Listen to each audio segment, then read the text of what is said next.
Hi guys, and welcome to Boring History Secrets channel. Tonight we step carefully down a narrow stone stairway, your hand brushing a wall that feels colder than the night air itself. The torchlight behind you shrinks, and with each step, the warmth of the outside world is quietly taken away. You probably won't survive this, at least not comfortably, because what you are about to experience is not heroic or dramatic. It is slow, numb, and deeply uncomfortable. This is where medieval prisoners tried to sleep.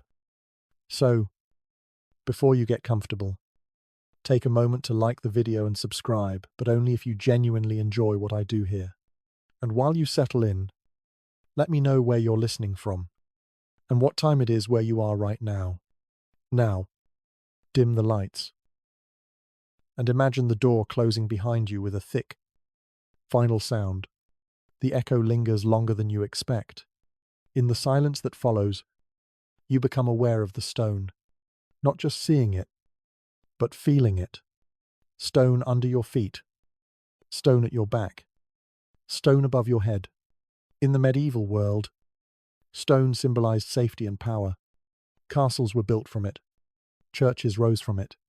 But in a dungeon, stone becomes something else entirely. It is not protection. It is a sponge for cold. You stand there for a moment, breathing slowly. Each breath leaves your mouth in a faint cloud. Even though it is not yet winter in your mind, the air smells stale, faintly sour, like damp wool that never fully dries. Historians generally agree that most medieval dungeons were built below ground, not as elaborate torture chambers, but as secure holding spaces. Still, the effect on the body was the same. Underground stone held moisture and cold with remarkable efficiency. Even in summer, these rooms could feel like early winter. As you lower yourself to sit, your body reacts before your thoughts do. The cold seeps through cloth almost instantly. There is no bed waiting for you, no raised platform, no comforting separation between your body and the earth. Tonight, sleep begins on stone.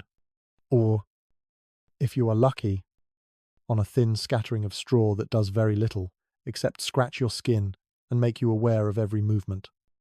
You shift your weight, testing positions. Sitting too long stiffens your legs. Lying down presses your shoulders and hips against unyielding rock. Medieval records mention straw, rushes, or old rags being issued occasionally, especially in city prisons. But the quantity and quality varied wildly. Some prisoners received fresh straw once a week, others slept directly on the floor for months. A quirky detail hidden in some municipal accounts suggests that straw was sometimes reused from animal stalls, which means it arrived already smelling of something distinctly alive. The cold does not attack all at once. It works patiently. First your hands ache, then your feet begin to lose sensation. Finally, the chill settles into your bones, where it feels less like pain and more like an endless pressure. You pull your arms close, curling inward without fully realizing you are doing it. This posture is not about comfort. It is about survival. Light fades quickly here. Once the door is closed, there is no window, or perhaps only a narrow slit far above your head. Useless at night. Darkness arrives early and stays longer than it should. You lose track of hours. Was it evening when you came in? Or already midnight? Historians still debate whether medieval prisoners experienced deeper psychological distress from cold or from the loss of time perception. Without candles, without bells, without sunlight, night stretches in strange ways. You listen. At first, there is nothing. Then, slowly, sound begins to appear. A drip of water somewhere beyond the wall. The faint scuttle of something small and confident. Your own breathing sounds louder than it should, like it does when you are trying not to think. In this quiet, sleep feels less like drifting off and more like negotiating a truce with your body. You try closing your eyes. The stone beneath you does not soften. Your muscles refuse to fully relax. Sleep, when it comes, will arrive in fragments. Medieval jailers were not usually concerned with whether prisoners slept well. Their priority was containment. There is a common belief that dungeon conditions were designed deliberately to torture through sleep deprivation. Some historians argue that while cruelty certainly existed, much of the discomfort came from neglect rather than intention. Cold stone was simply cheaper than wood. Straw was cheaper than beds. Your teeth chatter once, twice, then stop as your body adapts. This adaptation is not pleasant, but it is real. People are remarkably good at adjusting to misery when there is no alternative. Somewhere above you, life continues. Fires crackle. People sleep in beds with blankets. Down here, the night presses closer. You pull your cloak tighter. If you have one, many prisoners kept their outer garments, especially before trial. Clothing was not removed for sleep. Undressing would have been unthinkable in this cold, and medieval attitudes toward modesty made it unnecessary anyway. You sleep as you live here, fully wrapped, fully aware. As the first stretch of night passes, you realize something quietly unsettling. The dungeon does not care whether you sleep or stay awake. The stone remains cold, the air remains damp, and in this space, rest is not restorative. It is simply the absence of movement. Your body will take what it can get. Eventually, exhaustion pulls you downward, not into deep sleep, but into something thinner, a half-dream state where you are aware of your surroundings even as your thoughts wander. You dream of warmth, of wood instead of stone, of floors that give slightly when you lie down. These dreams are not dramatic. They are practical. And so, your first night begins. Not with rest, but with endurance. You learn quickly that sleeping in a medieval dungeon is not about comfort. It is about getting through the hours until light returns, even if you cannot see it. When you wake, it is not because you feel rested. It is because some part of your body has gone numb enough to alarm the rest of you. Your eyes open to the same darkness you fell asleep in. If sleep is what that was, time has passed, but you cannot say how much. Your neck is stiff, your jaw clenched, your fingers curled inward like they forgot how to open. You try to shift, and the ground reminds you what it is. Stone does not forgive weight. There is no gentle slope, no soft hollow shaped by other bodies before you. The floor is flat, cold, and indifferent. In a medieval dungeon, this is what replaces a bed. Not furniture, not even a raised plank, just the surface beneath you, sometimes softened by a token layer of straw, sometimes left bare. You sit up slowly. Blood rushes back into places that had gone quiet. Pins and needles bloom along your legs. This sensation is sharp but brief, and you almost welcome it. Pain means circulation. Pain means you are still warm enough to feel something. If you are lucky, there is straw beneath you. It is not clean. It is not thick. It smells faintly of mold and something older. Something animal. Medieval prison records from city jails mention straw as standard bedding, but they rarely specify quality or quantity. That silence tells its own story. Straw was cheap, disposable, and easily replaced, which also meant it was easy to neglect. You reach down and touch it. It crackles softly, brittle with age. Some stalks snap under your fingers. Others bend and spring back. Straw does one useful thing. It lifts you a fraction of an inch off the stone.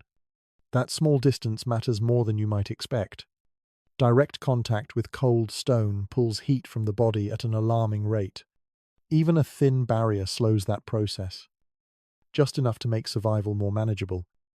There is a strange irony here. Straw was also used for animals.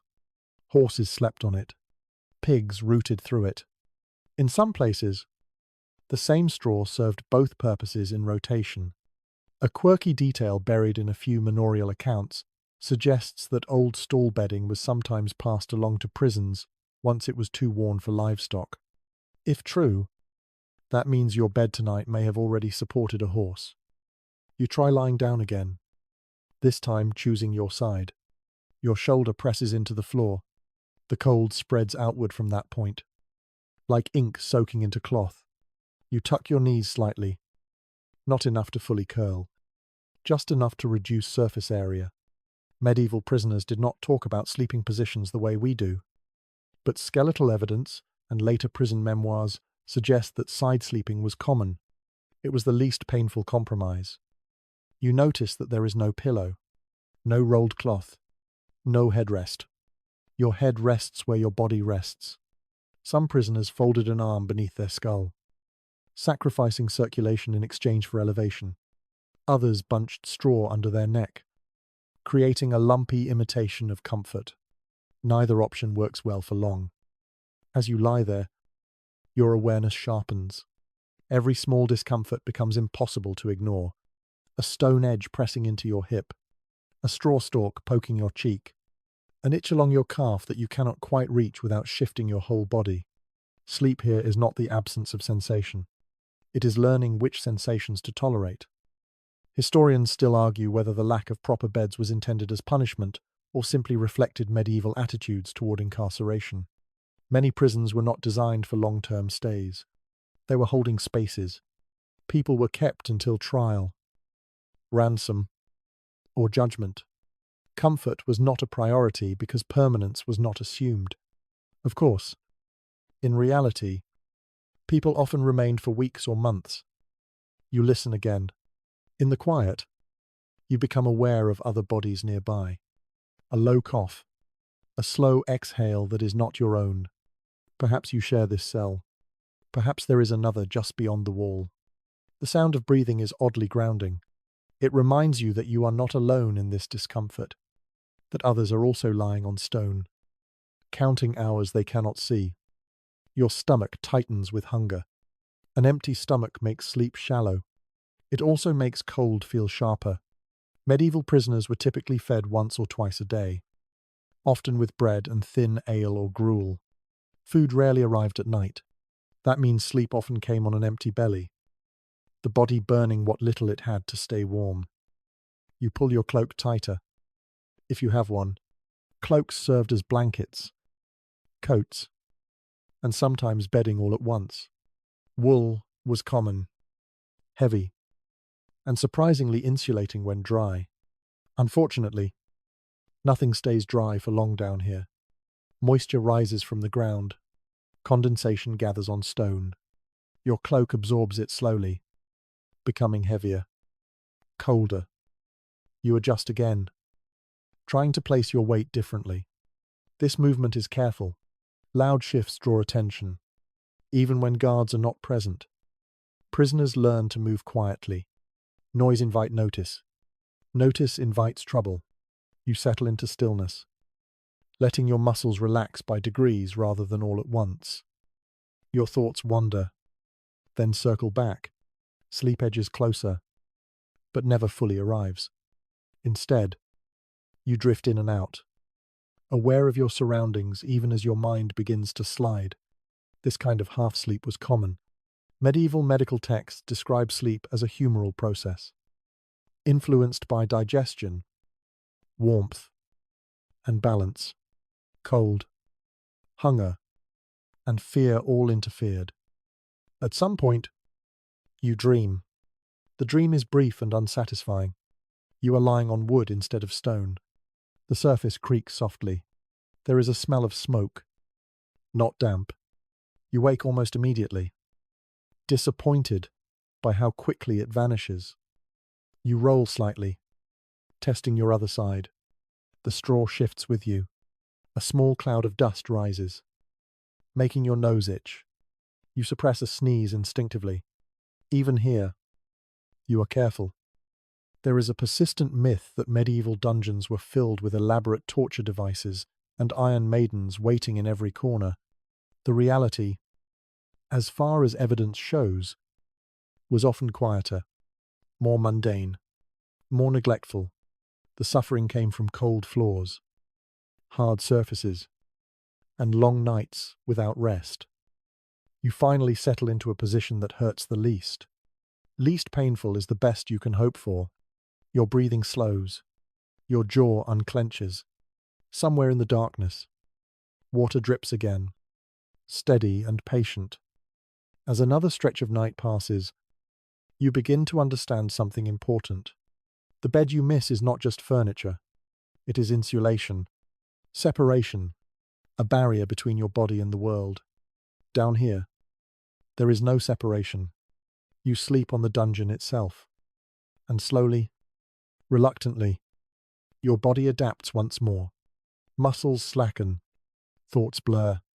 You sink into another shallow pocket of rest, knowing it will not last, but taking it anyway. In this place, any rest is better than none. Sleep does not end cleanly here. It thins, frays, and then tears you back into wakefulness when you move the wrong way. You shift your leg, forgetting for a moment where you are, and metal answers you. A dull scrape, a muted clink.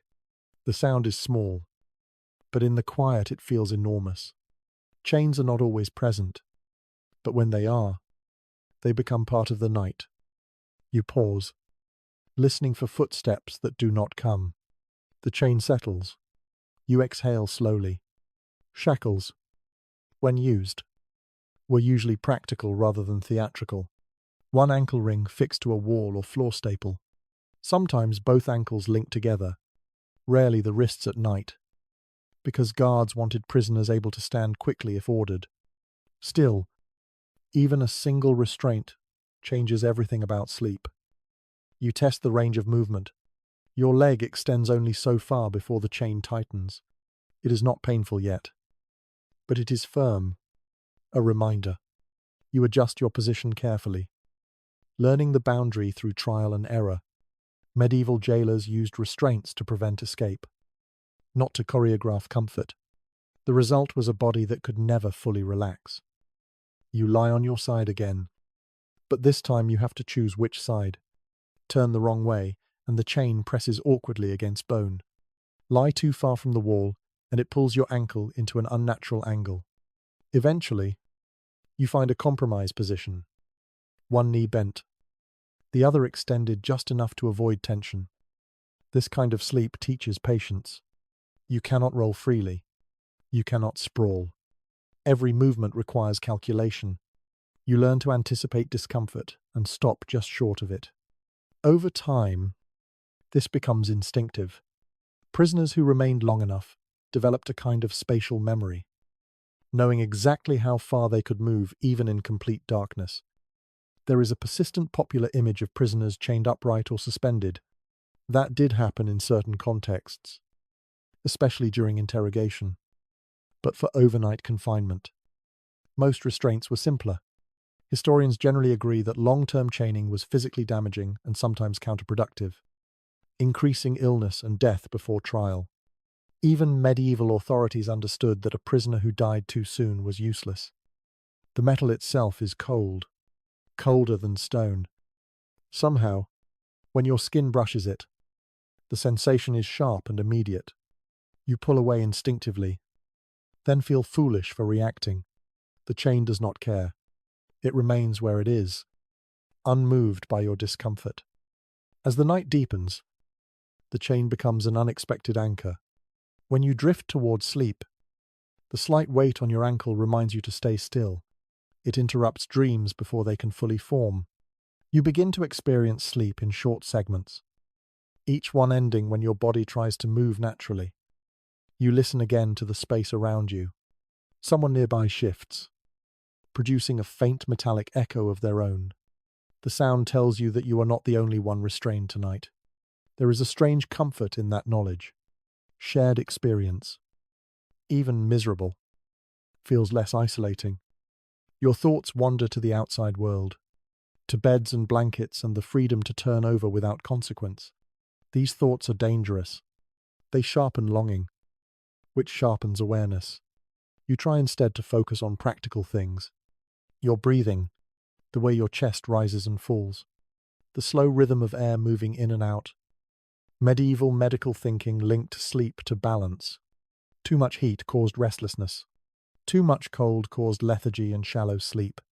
Chains added another imbalance. Physical restriction kept the body from fully surrendering to rest. Some scholars suggest that chronic sleep deprivation in prisons may have contributed to false confessions. As exhausted minds became more suggestible, others argue that hunger and fear played a larger role. The debate remains open. You adjust your cloak again, pulling it around your ankle as much as the chain allows. Cloth between skin and metal helps, even if only slightly. You tuck the edge under your calf, creating a barrier. This small act feels like a victory. Your breathing slows. The chain no longer feels like an object. It becomes part of the environment, like the wall or the floor. Your body begins to incorporate it into its sense of space. This adaptation is not pleasant, but it is efficient. Humans are very good at getting used to things they cannot change. At some point, a guard passes. You hear boots on stone, the jingle of keys, the brief flare of torchlight slicing across the cell. You keep your eyes closed. Many prisoners learned that pretending to sleep was safer than appearing alert. Alertness could be mistaken for plotting. The light fades. Darkness returns, thicker than before. You try to sink back into rest. Your ankle aches now. A low, persistent discomfort that pulses with your heartbeat. It is not severe, but it is constant. This kind of pain is harder to ignore than sharp pain. It seeps into thought. You wonder how long people could endure this. Days? Weeks?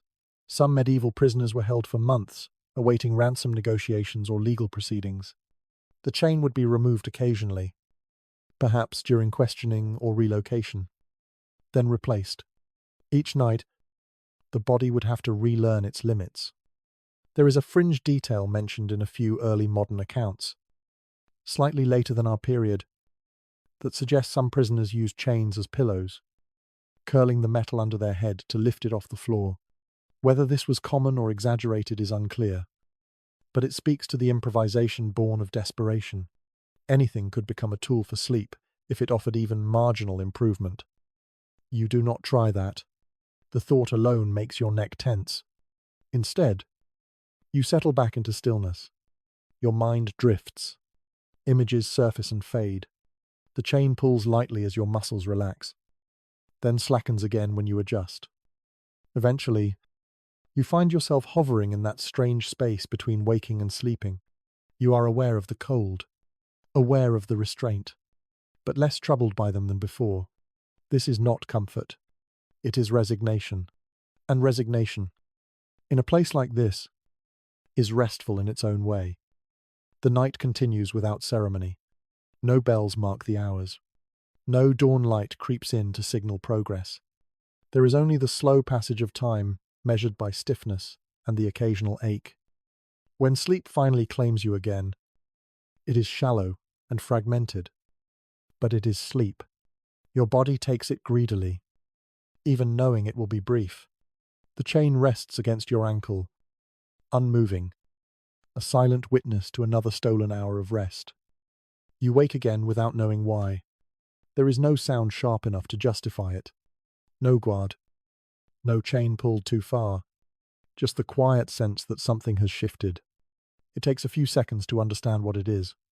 Not the room. Not your body. Time itself feels wrong. Down here, darkness does not arrive and leave the way it does above ground. It settles in layers. Without a window. Without a candle. Without even a reliable change in temperature. Night and day lose their edges. You lie still, eyes open, unsure whether you have slept for minutes or hours. Your body guesses, but it guesses poorly. You try counting breaths. 10, 20, 30. The numbers blur. You lose your place and start again, then abandon the effort entirely. Counting requires markers. This space offers none. Medieval bells once structured daily life with remarkable precision, calling people to prayer, work, to rest. In a dungeon, those bells are distant or absent, even when you hear them faintly. The sound arrives distorted, stripped of meaning.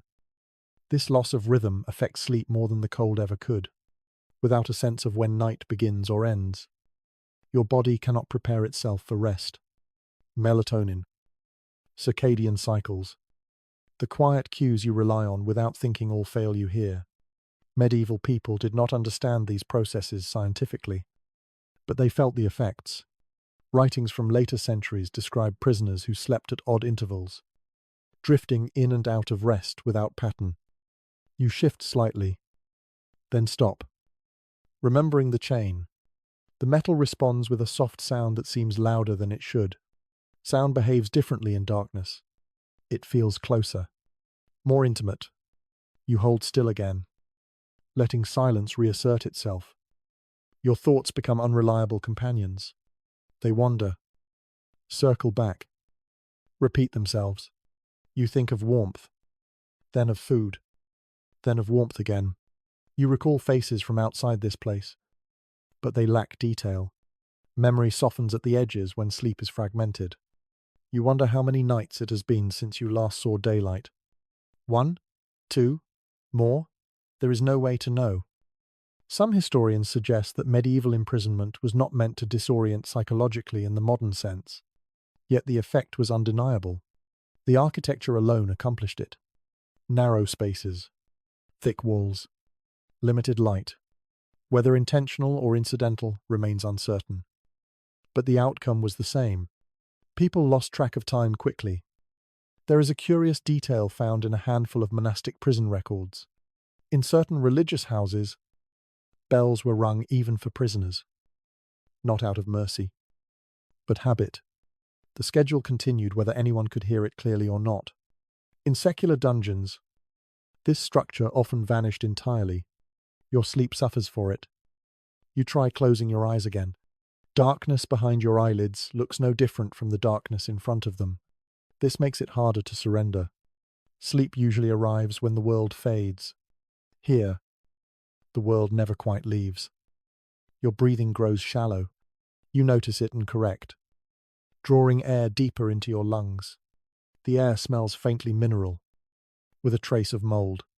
Each breath feels cool as it enters, warmer as it leaves.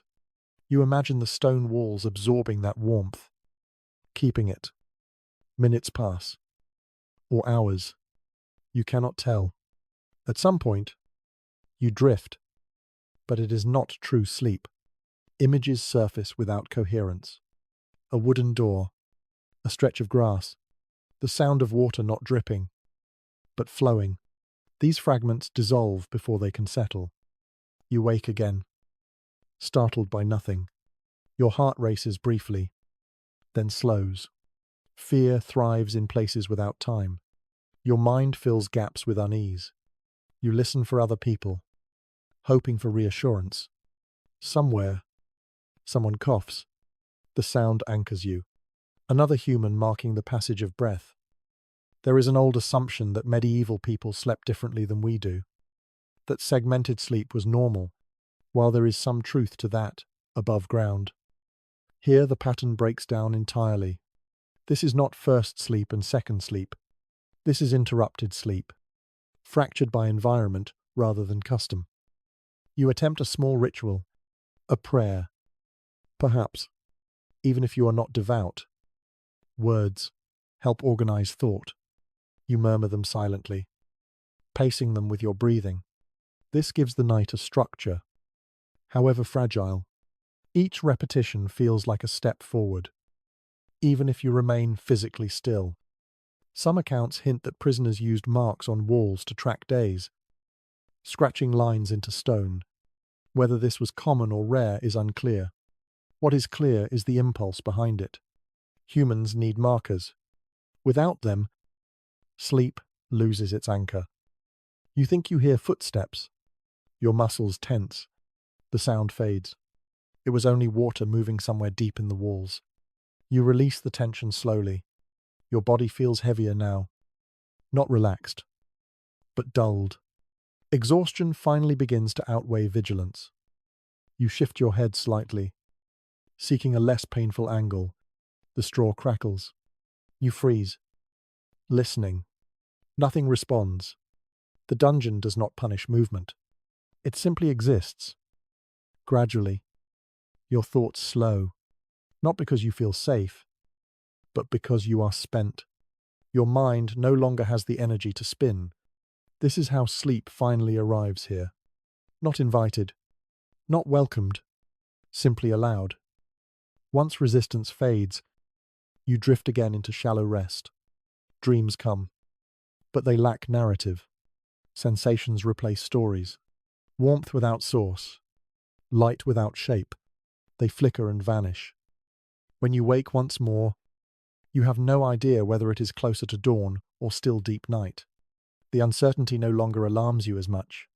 You have learned, in just a few nights, that time behaves differently here.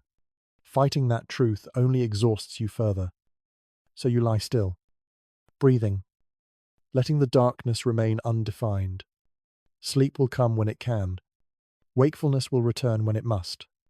Down here, you stop measuring progress in hours. You measure it in endurance.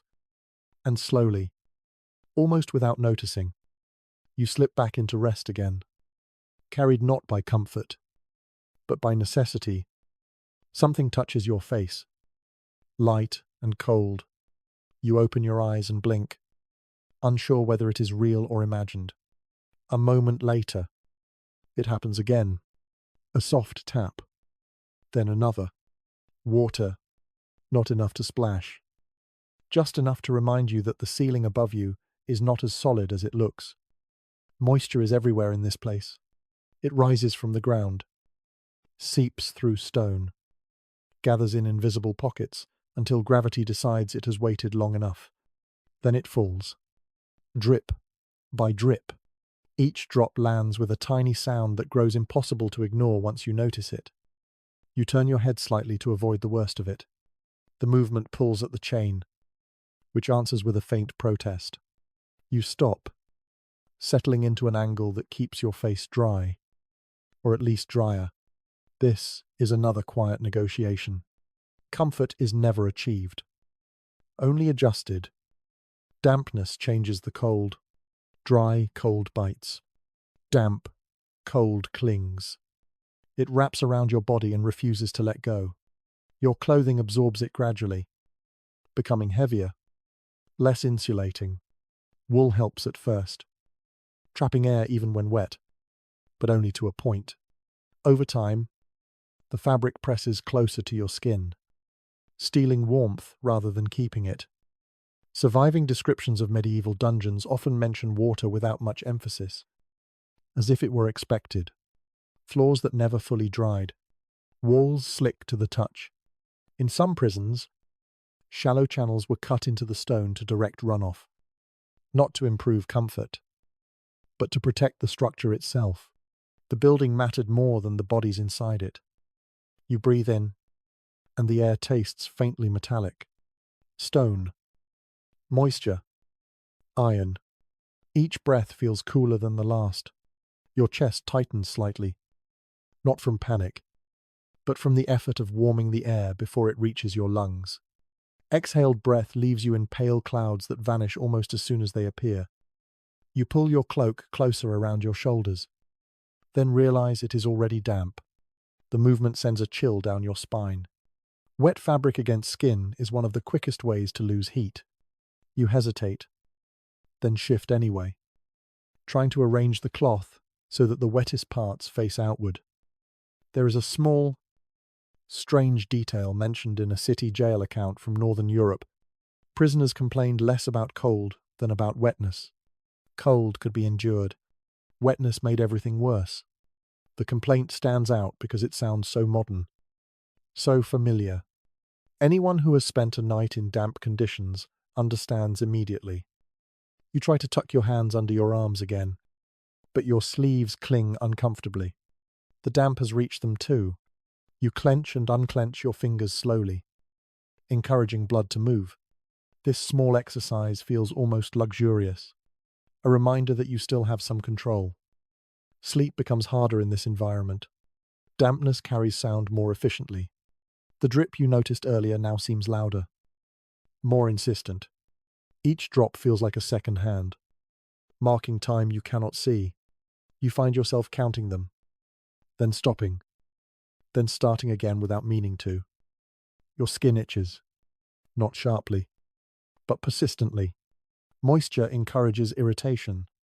Straw breaks down faster when wet, releasing dust and fragments that cling to exposed skin. You resist the urge to scratch. Scratching leads to movement. Movement leads to noise. Noise invites attention. Some scholars have suggested that prolonged exposure to damp conditions contributed significantly to illness in prisons. Respiratory problems, joint pain, infections that never quite healed. Others caution that direct evidence is limited, and that malnutrition likely played an equal role. The truth probably lies somewhere between cold, wet, and hunger rarely travel alone. You cough softly, more reflex than necessity. The sound echoes slightly, then fades. You listen, waiting for a response. None comes. The dungeon absorbs sound, the way it absorbs heat. Your thoughts drift again. You imagine what it would feel like to sleep somewhere dry. Not warm, just dry. The idea feels extravagant. You picture a wooden floor, raised slightly off the ground, straw laid thick and replaced regularly. The image dissolves as quickly as it formed. You notice that your breathing has slowed, not because you are relaxed, but because your body is conserving energy. Every movement costs warmth. Even breathing deeply uses more heat than shallow breaths. You adjust unconsciously, becoming still. Water drips again, landing somewhere near your feet. You shift them slightly, pulling them closer to your body. The chain allows this much. At least. Your toes are numb now. Not painful, just distant. You wiggle them once, twice, to reassure yourself that they are still there. There is an odd intimacy to dampness. It presses against you from all sides, leaving no clear boundary between your body and the room. Stone sweats, air clings, even your breath feels heavy. You become acutely aware of being a warm object in a cold, wet space, constantly losing ground. Some later writers romanticized dungeon suffering, turning it into a symbol of endurance or faith. The reality, as far as it can be reconstructed, was quieter and more mundane. People did not think in terms of symbolism while lying on damp stone. They thought about staying alive until morning. You try closing your eyes again. Sleep comes in brief snatches. You drift off, then wake when a drop lands too close. Each time, your body tenses, then settles again. This pattern repeats until you lose track of how many times it has happened. Eventually, exhaustion smooths the edges. The dripping becomes part of the background. The dampness remains, but your awareness of it softens. Your mind stops commenting on every sensation. You find yourself thinking less, feeling more. Cold, wet, heavy. Then, even those impressions blur. Sleep finally takes hold, thin but steady, like a fragile bridge that holds only if you do not move too much. In this sleep, there are no dreams you can remember, just darkness within darkness. Your body rests as much as it is able, conserving what little warmth it has left. When you stir again, you are not sure how long you have been gone. The damp is still there. The cold has not eased. But for a little while, you were not fully aware of them. And here, that counts as rest. You never fully undress. The idea barely crosses your mind before it disappears again. Dismissed as impractical. Almost dangerous. Clothing is not something you remove for sleep here. It is something you cling to. Every layer matters. Your tunic is stiff with damp. The fabric rubs against your skin when you move. A constant reminder of its presence. Under it, another layer. Thinner, already pressed close by moisture and cold. Medieval clothing was designed for durability more than comfort. Seams are thick. Wool is coarse, Linen softens with wear, but not quickly enough to help you tonight. Above ground, people often loosened garments before bed, letting the body relax. Down here, loosening feels like exposure. You keep everything tight. Belts stay fastened. Cloaks remain wrapped. Even shoes, if you still have them, stay on. Feet lose heat faster than almost any other part of the body. And bare stone is merciless. There are surviving notes from urban prisons that mention footwear explicitly. Prisoners without shoes suffered more in winter, developed sores, sometimes lost feeling permanently. These were not dramatic injuries, just slow damage from cold and pressure, the kind that accumulates quietly. You adjust the hem of your cloak, pulling it over your knees. The movement sends a ripple of chill through your legs as damp fabric shifts. You wait for the sensation to pass. It always does. Eventually, the body learns to accept brief discomfort in exchange for slightly better positioning. Your sleeves are long, covering most of your hands. You tuck your fingers inside them, forming loose fists. This traps a pocket of air. It is not warm. Exactly. But warmer than nothing. Medieval people understood this instinctively. Gloves were valuable. Sleeves did double duty. You think briefly about hygiene, then let the thought go. Cleanliness is a luxury measured in water and privacy. Neither is available. Clothing is worn until it falls apart. Lice and fleas thrive in these conditions, though you try not to think about them. Itching would only make sleep harder. There is a small note in a court record from a southern town that mentions prisoners being allowed to keep hats at night. The reason given is almost casual. To prevent illness, that detail lingers with you. It suggests an understanding that warmth mattered, even if comfort did not. You pull your hood up, if you have one, letting it frame your face. The fabric smells faintly of smoke and old sweat. Familiar, oddly reassuring. Smell becomes important here. It is one of the few sensory links to a world beyond stone and damp. You shift again, slowly, testing how far you can move without disturbing the chain. The metal scrapes softly, then settles. You stop, heart quickening for a moment, then slowing when no response comes. Each movement carries this brief tension. Over time, it becomes background noise. Sleep presses in uneven waves. You feel it approaching, then retreating.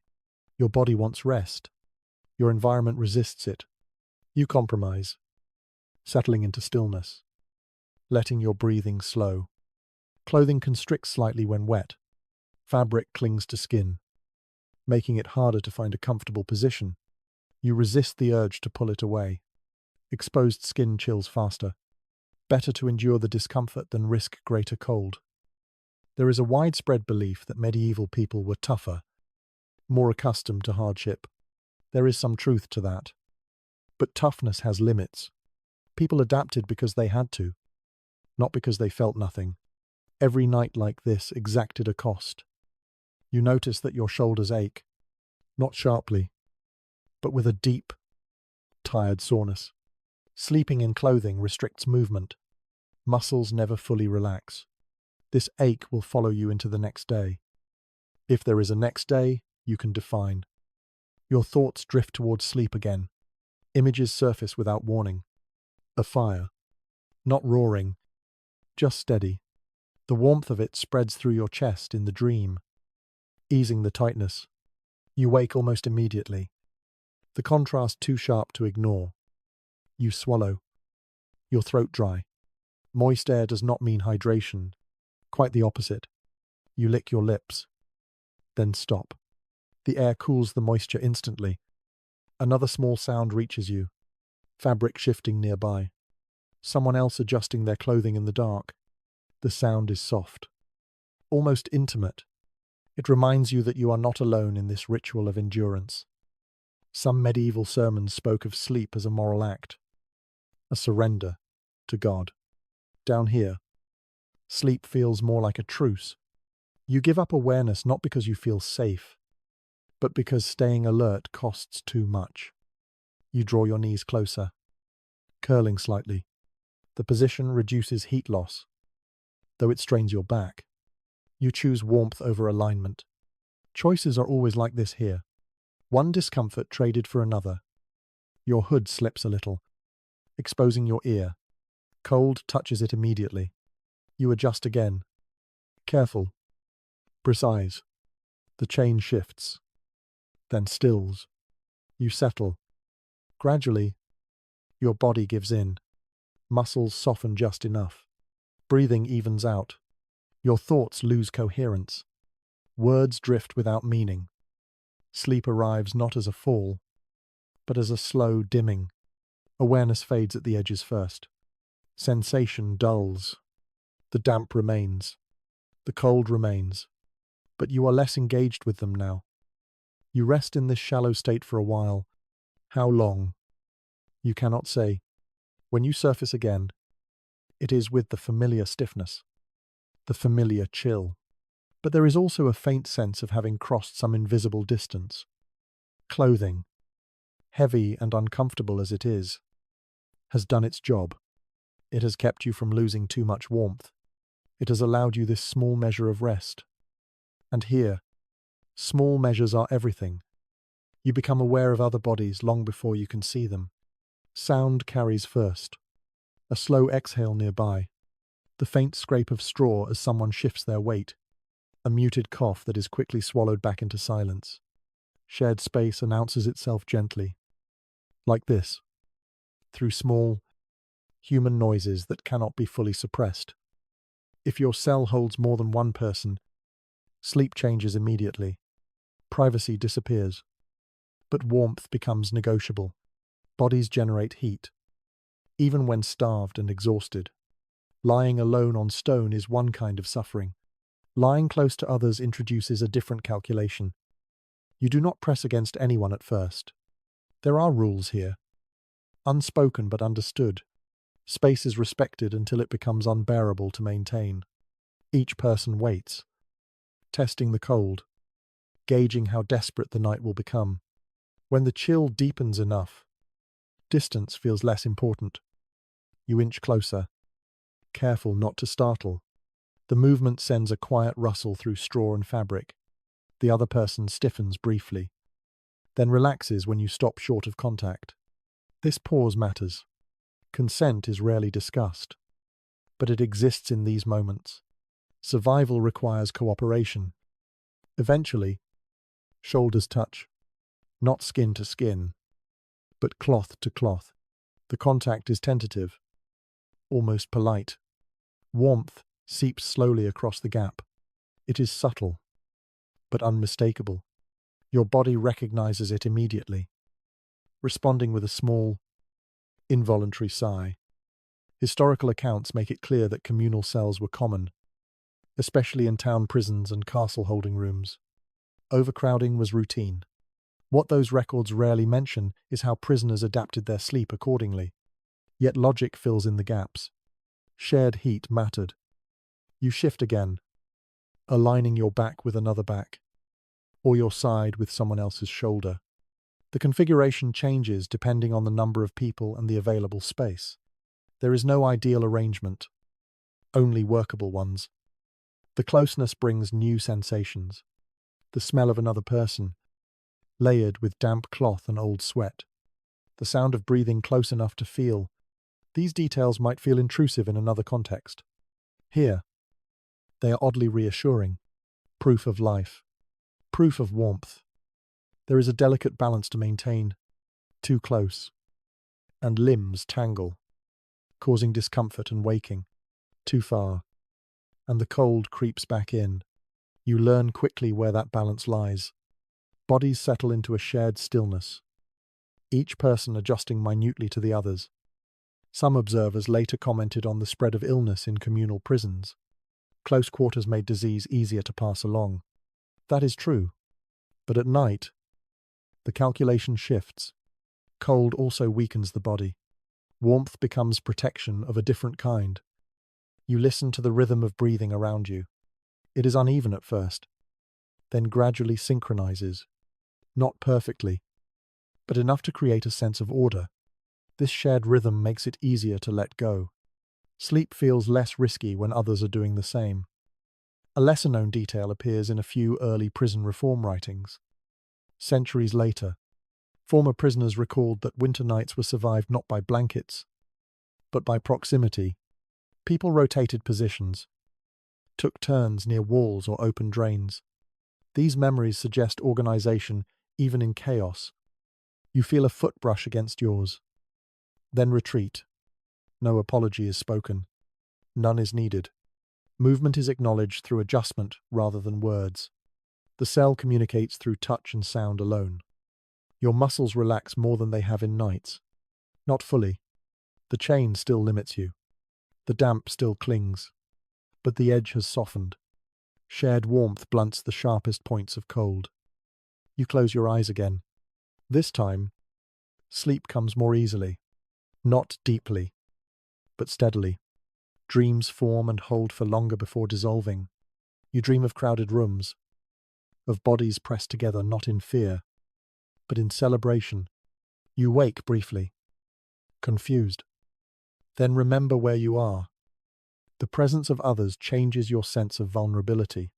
Alone, every sound feels like a threat.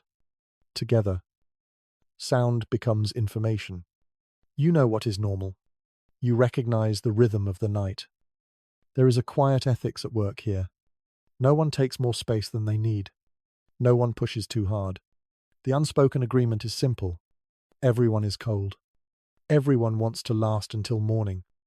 You shift slightly, feeling the warmth of another body against your back. It is not comfortable in the way a bed is comfortable.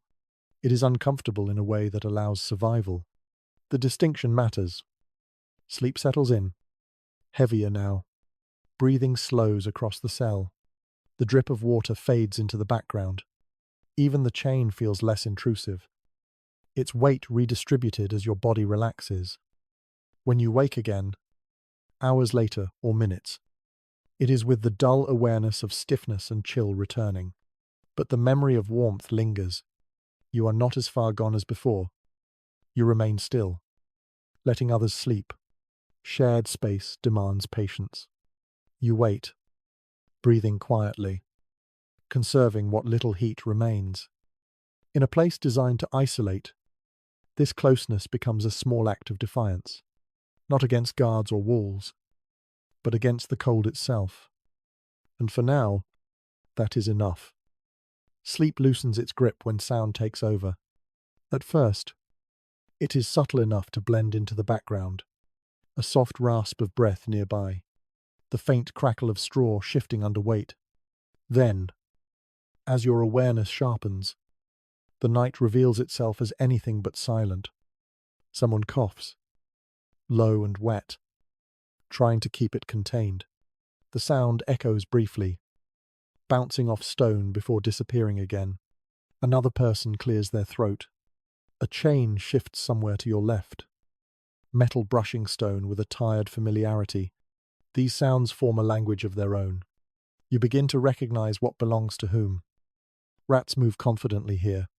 You hear them before you ever feel them. Quick scrabbling along walls. The faint thump of something dropping from above. They do not rush. They have learned that humans lying still pose little threat. Their confidence is unsettling, but also predictable. Once you understand their patterns, the fear dulls. You remain very still when the sound comes close. Not frozen with panic, just cautious. Rats are opportunists. They investigate movement. Crumbs. Warmth. Clothing helps. A cloak pulled tight reduces exposed skin. Still, the sound of tiny claws on stone sends a ripple of alertness through your body. In medieval cities, rats were everywhere, not just in prisons. Dungeons offered shelter, food scraps, and water. Some accounts mention guards complaining about vermin more than prisoners did. For those locked inside, rats were simply part of the environment. Like dampness and cold, water continues its steady work. Drips echo from different directions, each with its own rhythm. One is slow and irregular. Another falls at a near-perfect interval, like a clock you did not ask for. You try not to count them, but your mind insists. Far above, you think you hear something else. Footsteps. Perhaps. Voices muffled by stone. Or maybe it is just the way sound travels through thick walls. Distorted and misleading. You listen carefully, trying to decide whether it matters. Most of the time, it does not. Someone nearby mutters in their sleep. Words form and dissolve before you can catch them. A name, maybe, or a prayer. You do not know. Sleep loosens the discipline of silence. The sound is soft, almost intimate, and it fades quickly. You notice your own breathing again. It has fallen into a slow rhythm, deeper than before. This surprises you. Despite the noise, your body has chosen to rest. You allow it, resisting the urge to monitor every sound. There is a strange hierarchy of noises here. Some demand attention, others can be ignored. You learn the difference through repetition. The sharp jingle of keys would snap you awake instantly. A guard's boots would bring tension flooding back. But the small sounds, the living sounds, become tolerable. A fringe detail appears in a few later recollections of imprisonment. Prisoners claimed they could identify guards by the sound of their footsteps alone. Weight. Pace. The way keys were carried. At night, when vision failed, hearing took over completely. You lie still, listening, not out of fear now, but out of habit. Sound maps the space around you. It tells you who is awake, who is asleep, who is restless. It fills the darkness with information. There is a sudden scuffle as a rat darts across the straw near your feet. You tense, then relax when nothing follows. Your heart slows again. The moment passes. The night resumes its pattern. Somewhere, water splashes softly as it hits a shallow puddle. The air smells faintly of mildew and iron. Each inhale brings the scent deeper into your lungs. You wonder how long these smells have lived in the stone, layering year after year. Sleep returns in short waves. You drift, wake briefly to a sound, then drift again. This cycle repeats without clear beginning or end. It is not restful, but it is sustainable. You think about silence, real silence, a place without these sounds. The idea feels almost unreal. Above ground, silence is rare but possible. Here, it does not exist. The dungeon breathes, moves, lives in its own way. Another cough breaks the stillness. Harsher this time. It lingers in the air, then fades. You do not turn your head. There is nothing you can offer. Illness circulates freely here, carried by breath and proximity. Some observers later wondered whether prisoners slept more lightly because of fear or because of constant noise. The answer is likely both. The environment never allows complete surrender, even in rest. Part of you stays alert. You adjust your head slightly, careful not to disturb anyone else. Straw crackles. Someone shifts in response, then settles again. The shared space absorbs the movement without complaint. Your thoughts slow again, lulled by repetition. Drip, breath, scuffle, breath. The sounds become almost rhythmic, like a rough lullaby. Your body accepts them as normal. Dreams surface again, fragmented and brief. You dream of footsteps that never arrive, of doors that open and close without sound. You wake, heart steady, mind clear enough to recognize the dream for what it was. You remain still, letting sleep return on its own terms. The dungeon does not quiet for you. You quiet yourself instead. And gradually, the noise recedes. Not because it stops, but because you stop listening so closely. Your body sinks back into shallow rest, held in place by stone, by sound, by shared endurance. For now, that is enough to keep you going. You are not pulled from sleep so much as nudged out of it. A sound that does not belong to the night rhythm intrudes, sharp enough to cut through the fog. Keys. Metal striking metal. Deliberate and practiced. Your eyes open before you fully understand why. Torchlight follows. It spills into the cell in a narrow, restless band, jumping across stone and straw. Shadows leap and retreat. The sudden brightness hurts more than you expect. Your pupils struggle, vision blurring as your body reacts too slowly. You do not move right away. Experience has already taught you that stillness is safer than curiosity. Guards expect bodies to lie where they were left.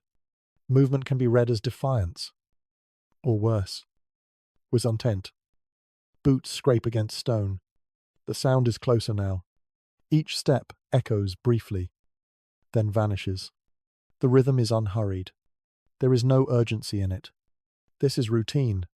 Night patrols exist not to provide comfort, but to confirm containment. The torch shifts again, briefly illuminating faces around you.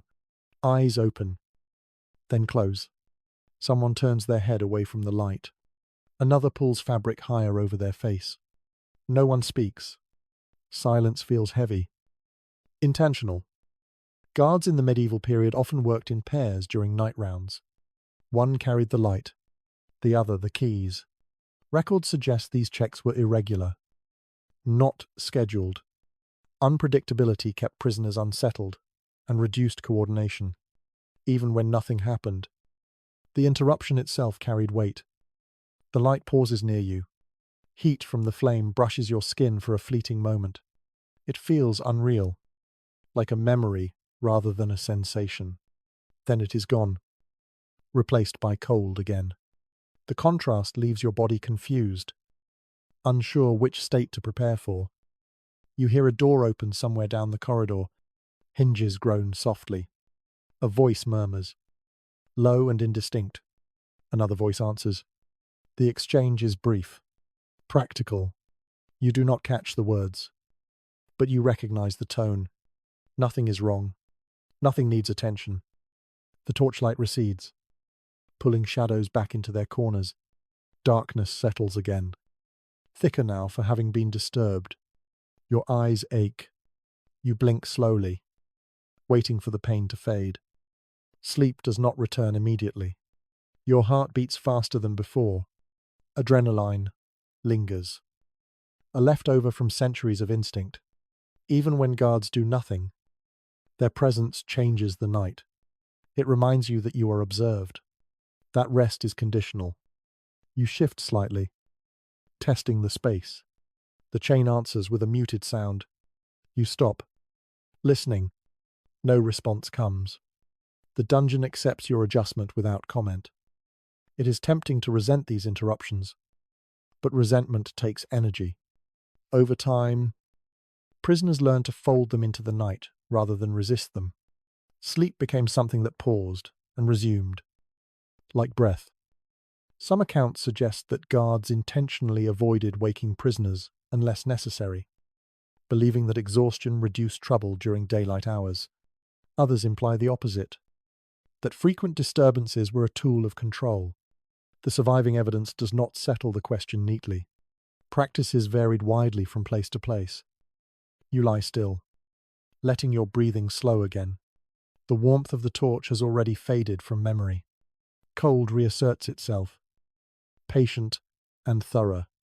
Your muscles tighten, then loosen as you find stillness again. Nearby, someone sighs. The sound carries a mix of frustration and resignation. You recognize it immediately. The shared experience makes it easier to let go. Your thoughts wander briefly to the guards themselves. They stand in the cold too, though not as long. Their boots protect their feet. Their cloaks are drier. They move, generate heat, then leave. You remain. Another sound drifts down the corridor. A door closing. The night patrol moves on. The dungeon exhales. You adjust your head, finding a slightly less painful angle. Straw crackles softly. The sound seems loud in the returning silence. But no one reacts. The night absorbs it. Sleep edges closer again. But it is lighter now. Your mind remains half alert, tuned for the sound of keys that may return. This vigilance is exhausting, but it becomes habitual. You learn to rest without fully trusting the dark. Dreams that come after interruption are different. Shorter, brighter. They dissolve quickly. You drift into one, then surface almost immediately. Unsure what woke you. Nothing did. Your body simply refused to sink too deep. The hours stretch. Interruptions may come again, or they may not. There is no way to know. The uncertainty itself becomes part of the environment. Eventually, your breathing evens out once more. Your body decides that rest, however flawed, is still necessary. You surrender to it. Cautiously, like stepping onto thin ice. The dungeon does not promise you uninterrupted sleep. It offers only the chance to take it when you can. You accept that bargain because there is no alternative. And slowly, with torchlight gone and footsteps fading into memory, you drift back into the shallow rest that passes for sleep here, carrying with you the knowledge that it can end at any moment. Hunger settles into the night differently than cold. Cold announces itself immediately. Hunger works more quietly, spreading out, changing the way your body understands rest. You feel it now as you lie still. A hollow sensation beneath your ribs that makes every breath feel slightly sharper. You cannot remember when you last ate. There was bread, perhaps, hard, dry, filling for a few minutes and then gone. Maybe a thin ale that warmed your throat but did little else. Meals here are not tied to comfort or nourishment. They are tied to routine, to obligation.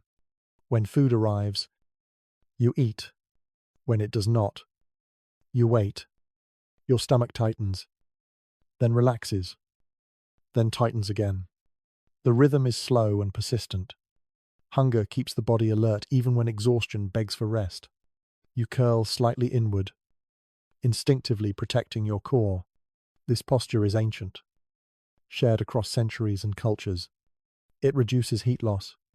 It also eases the ache. Just a little. Many medieval prisons provided food once a day. Some offered it twice. The quality depended on the institution, the season, and the status of the prisoner. Bread and water formed the base. Occasionally there was pottage, thin and grainy, or a scrap of salted meat, rarely enough to feel satisfied. You swallow, your mouth dry. Hunger sharpens thirst, and thirst sharpens hunger. The two work together, amplifying discomfort. Your tongue presses against the roof of your mouth, searching for moisture that is not there. Sleep becomes shallow again. Hunger makes it difficult to sink fully. Your mind wanders more than before, drawn toward memories of food. Not feasts, just ordinary meals. A bowl held between both hands. Steam rising, the smell alone enough to soften the edges of the world. You wake briefly, heart steady, stomach empty. The hunger is still there. It has not grown worse, but it has not receded either. It feels like a constant presence, sitting just behind your thoughts. Some observers later noted that hunger could dull pain. A starving body redirects energy away from sensation, prioritizing survival. That may be true in extreme cases. But in the long nights, hunger also keeps you awake, whispering reminders that the body is running low. There is a strange calm that sometimes follows. When hunger has been present long enough, it loses urgency. It becomes background, like the dripping water or the cold stone. You reach this stage gradually, without noticing the transition. You listen to your breathing again. Slower now. Your body conserves energy, reducing movement, minimizing waste. Even your thoughts seem quieter, as if the mind understands that spinning stories costs more than it can afford. Someone nearby shifts and sighs softly. You recognize the sound. Hunger is shared here. No one speaks of it. but everyone feels it. The shared silence carries that understanding. You think briefly about those who are allowed to receive food from outside. Wealthier prisoners sometimes relied on family or servants to bring meals. The difference was stark. A full stomach changes everything. Warmth lasts longer. Sleep comes easier. Status followed you even into confinement. For most, though, hunger was part of the sentence, even when it was not written down. Whether this was deliberate punishment or simple neglect is unclear. What matters is the effect. Nights became longer. Sleep became thinner. You press your forearms lightly against your abdomen, applying pressure. It helps a little. The sensation shifts from ache to dull awareness. You breathe slowly, counting without numbers, letting time pass as it will. Dreams, when they come, are filled with food, not extravagant spreads, just bread that breaks cleanly, soup thick enough to leave a trace on the spoon. You wake with the taste almost present, then gone. Your body does not fully wake. It drifts between hunger and rest, never committing to either. This state feels suspended, like waiting for something that does not arrive. Some medieval medical writings suggested that sleeping on an empty stomach was beneficial, that it prevented sluggishness. Those texts were not written with dungeons in mind. Hunger here does not cleanse or sharpen. It erodes. Still, your body adapts. It always does. The ache becomes familiar. The sharp edges round off. You find that you can rest in short intervals without dreaming, without thought, just stillness. You lie there, breathing quietly, letting hunger exist without engaging it. Resistance would only drain you further.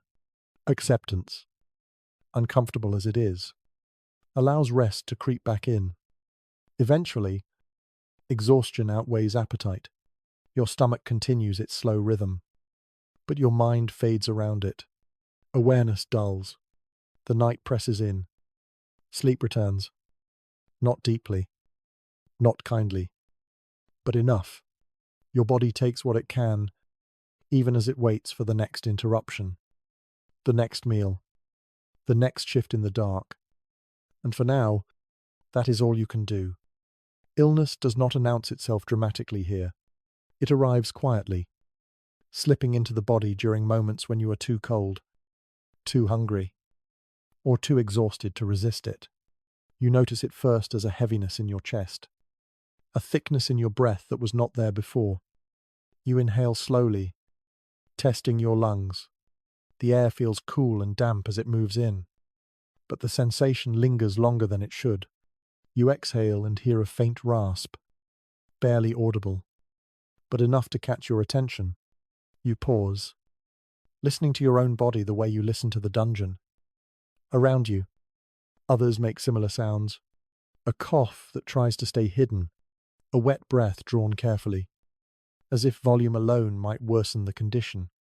These noises carry a different weight than the usual night sounds. They suggest fragility, decline. Down here, sickness spreads easily. Close quarters, shared air, constant dampness. The body works harder just to stay warm, leaving less strength to fight infection. Medieval people understood this in practical terms, even if they lacked modern explanations. Cold and wet were known enemies of health.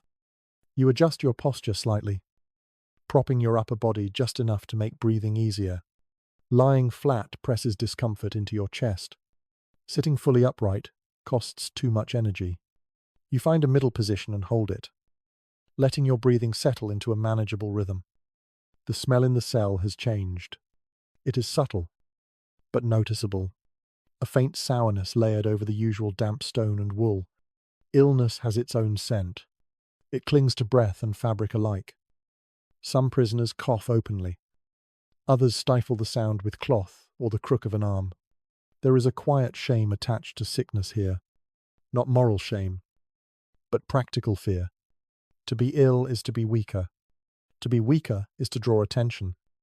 Records from medieval prisons occasionally mention outbreaks of fever or flux, especially in winter months. The language is brief, almost dismissive.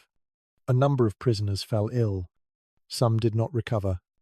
The details are sparse, but the pattern is clear. You swallow, feeling a scratch in your throat. Dryness, irritation, something just beginning. You hope it passes. Hope costs little, and it helps you stay still. Nearby, someone shifts and coughs again.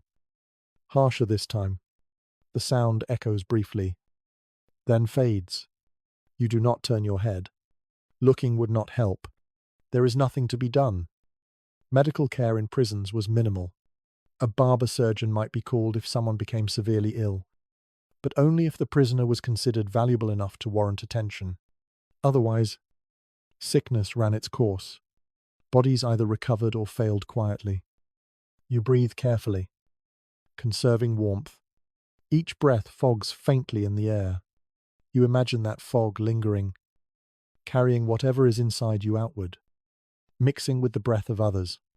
The thought is unsettling. You push it away. Sleep becomes more difficult when the body is unwell. Pain sharpens. Sensations grow louder.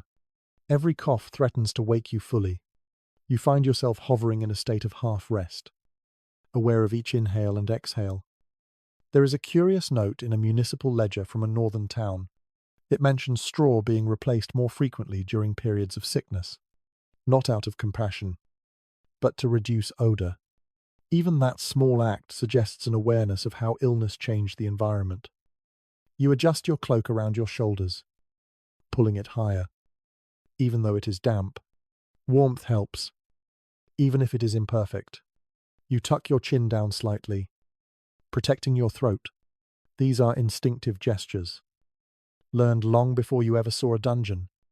Your head feels heavy, not dizzy. Exactly, but weighted. Fatigue deepens when illness sets in. Sleep pulls at you more insistently now, even as discomfort resists it. You drift briefly, then wake with a start when a cough escapes you. The sound seems loud in your own ears. You hold your breath for a moment, listening for reaction. None comes. Others are too tired to care. The night feels longer when you are sick. Time stretches. Each minute carries more awareness than it should. You try to focus on something neutral. The sound of water dripping. The steady presence of stone.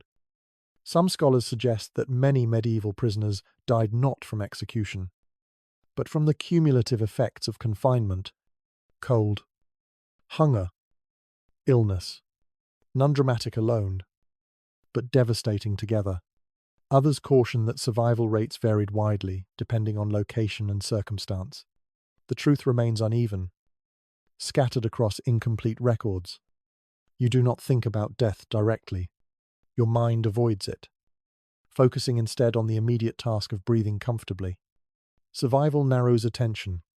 Big questions fall away. You feel heat rise briefly in your chest, then fade. A hint of fever, perhaps, or just the body struggling to regulate itself. You pull your cloak tighter, trapping what warmth you can. Sleep finally takes hold again, deeper this time, driven by exhaustion more than comfort. Dreams come, but they are disordered. You dream of breathing thick air, of rooms without windows, of voices just out of reach. You wake with your heart steady but your chest tight. You lie still, letting the sensation pass. Breathing evens out again. The worst has not arrived. At least not yet. Around you, the cell settles into uneasy rest. Coughs fade into softer breaths. The dungeon continues its slow work. You close your eyes once more, accepting that sleep, like health, is uncertain here. You take it when it comes, however it comes, because the body demands it. And for now, that demand is enough to carry you into another fragile stretch of rest. Breathing carefully, enduring quietly, waiting for morning without knowing when it will arrive. The cold changes as the season deepens. What you felt before was persistent, exhausting, but manageable. This is different. Winter settles into the stone itself, and the dungeon responds as if it has been waiting for this moment all year. You notice it first in your hands. They ache even when you keep them tucked close. The pain is dull, spreading slowly, like pressure rather than sharpness. Your fingers feel thick, clumsy. You try to move them and are surprised by how slow they respond. Stone that once felt merely cool now feels alive with cold. It radiates outward, stealing warmth faster than your body can replace it. Even the air seems heavier, as if it has weight. Each breath costs more effort. Above ground, winter changes habits. Fires burn longer. People gather closer. Down here, there is no adjustment. The dungeon does not prepare. It simply becomes harsher. You curl tighter, drawing knees toward your chest. The movement is careful, constrained by chain and by the bodies around you. Someone nearby shifts as well, responding to the same instinct. Winter turns proximity from choice into necessity. Your breath fogs more noticeably now. The cloud lingers a fraction longer before dissolving. You watch it with detached interest. It becomes a small marker of your own heat escaping into the room. Historical sources often describe winter imprisonment as particularly brutal, even by medieval standards. Prisoners held through the cold months suffered more illness, more weakness, more death. Not because winter was malicious, but because it removed the last margin of error. The body had nowhere to borrow warmth from. You press your forearms against your abdomen again, guarding what little heat remains. Your shoulders hunch involuntarily. Muscles tense and refuse to relax fully. Sleep becomes harder to reach, even with exhaustion pressing down. There is a peculiar quiet to winter nights. Rats move less. Water drips slow as some moisture freezes along the walls. The dungeon feels more still, as if holding its breath. That stillness makes the cold feel sharper. You listen to your own breathing. It sounds louder now, rasping slightly, as cold air passes through your throat. You swallow and feel the scratch linger. Your body tries to conserve warmth by limiting movement. Even thoughts seem to slow. Someone near you shivers. The movement sends a ripple through the cluster of bodies. You feel the vibration. Then stillness returns. Shivering generates heat, but it also burns energy. The body does it reluctantly, as a last resort. In winter, clothing becomes less about comfort and more about survival. Every fold matters. Every overlap traps a sliver of air. You adjust your cloak again, even though it is damp and stiff. The movement exposes skin briefly, sending a spike of cold that makes you gasp quietly. You wait for the sensation to ease. It does. Eventually, winter teaches patience whether you want it or not. There is an odd detail mentioned in a record from a castle prison in the north. During severe cold, prisoners were allowed extra straw, not out of mercy, but because frozen bodies were harder to move if they died. This practical consideration says more than any moral statement could. You lie still, letting others' warmth seep into you where it can. It is not enough to feel warm, but it slows the loss. Bodies press closer now, less careful about personal space. The night demands cooperation. Sleep, when it comes, is heavier but shorter. Your body sinks quickly, driven by exhaustion, then snaps back to wakefulness when cold seeps too deep. This cycle repeats. Rest arrives in fragment, never long enough to feel restorative. You dream of fire again. This time it is smaller, weaker. You huddle near it, hands outstretched.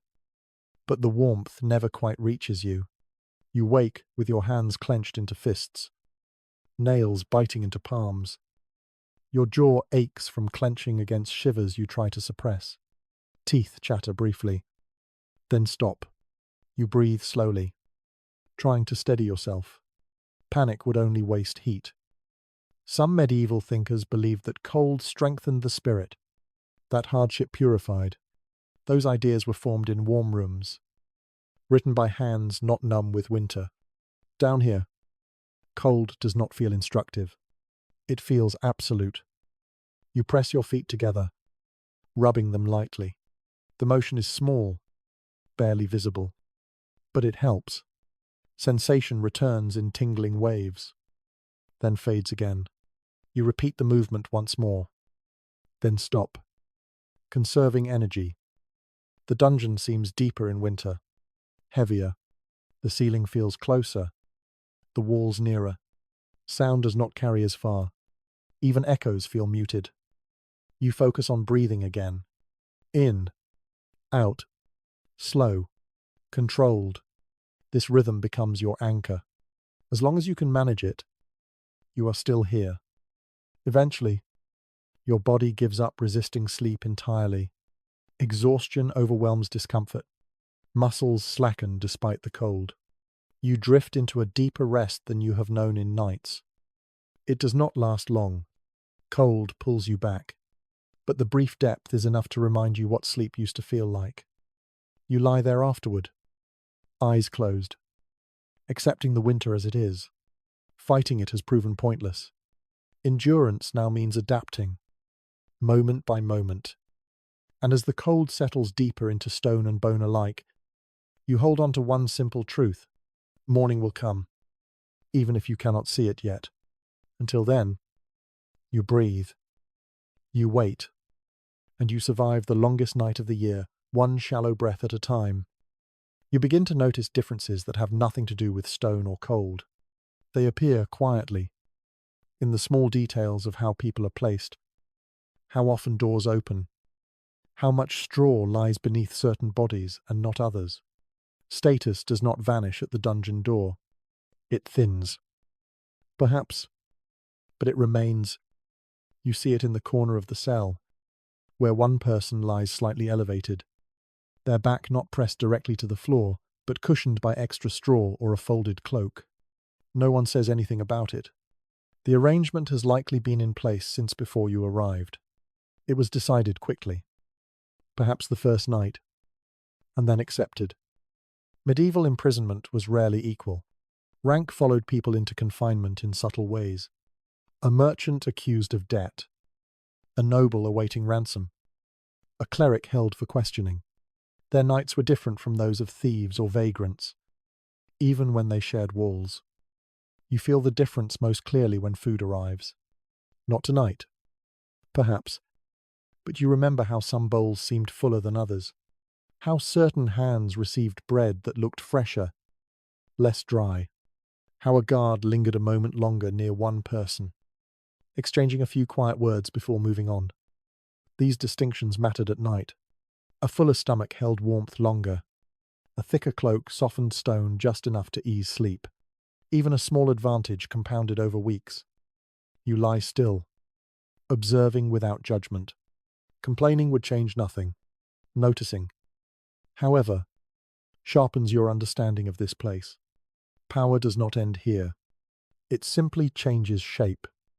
Some prisoners are allowed to keep personal items. A ring hidden beneath cloth. A leather pouch with a prayer slip or token inside. Others have nothing at all. These objects rarely help physically, but they anchor the mind. That matters more than it should. You hear someone whisper softly nearby.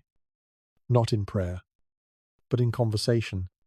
The words are too quiet to make out. The guard does not intervene. Perhaps the speaker is known. Perhaps the guard looks the other way. Small permissions like this shape the night. There is a detail tucked into a legal record from a city prison that mentions a noble prisoner being allowed a pallet, not a bed, but wood between body and stone. The justification given is brief. To preserve health. The implication lingers. Health was valuable when the prisoner was valuable. You shift slightly, feeling the cold floor press into your hip again. No pallet here. No extra straw. You adjust anyway, finding the least painful position available. Status also affects fear. Those with means often expect release.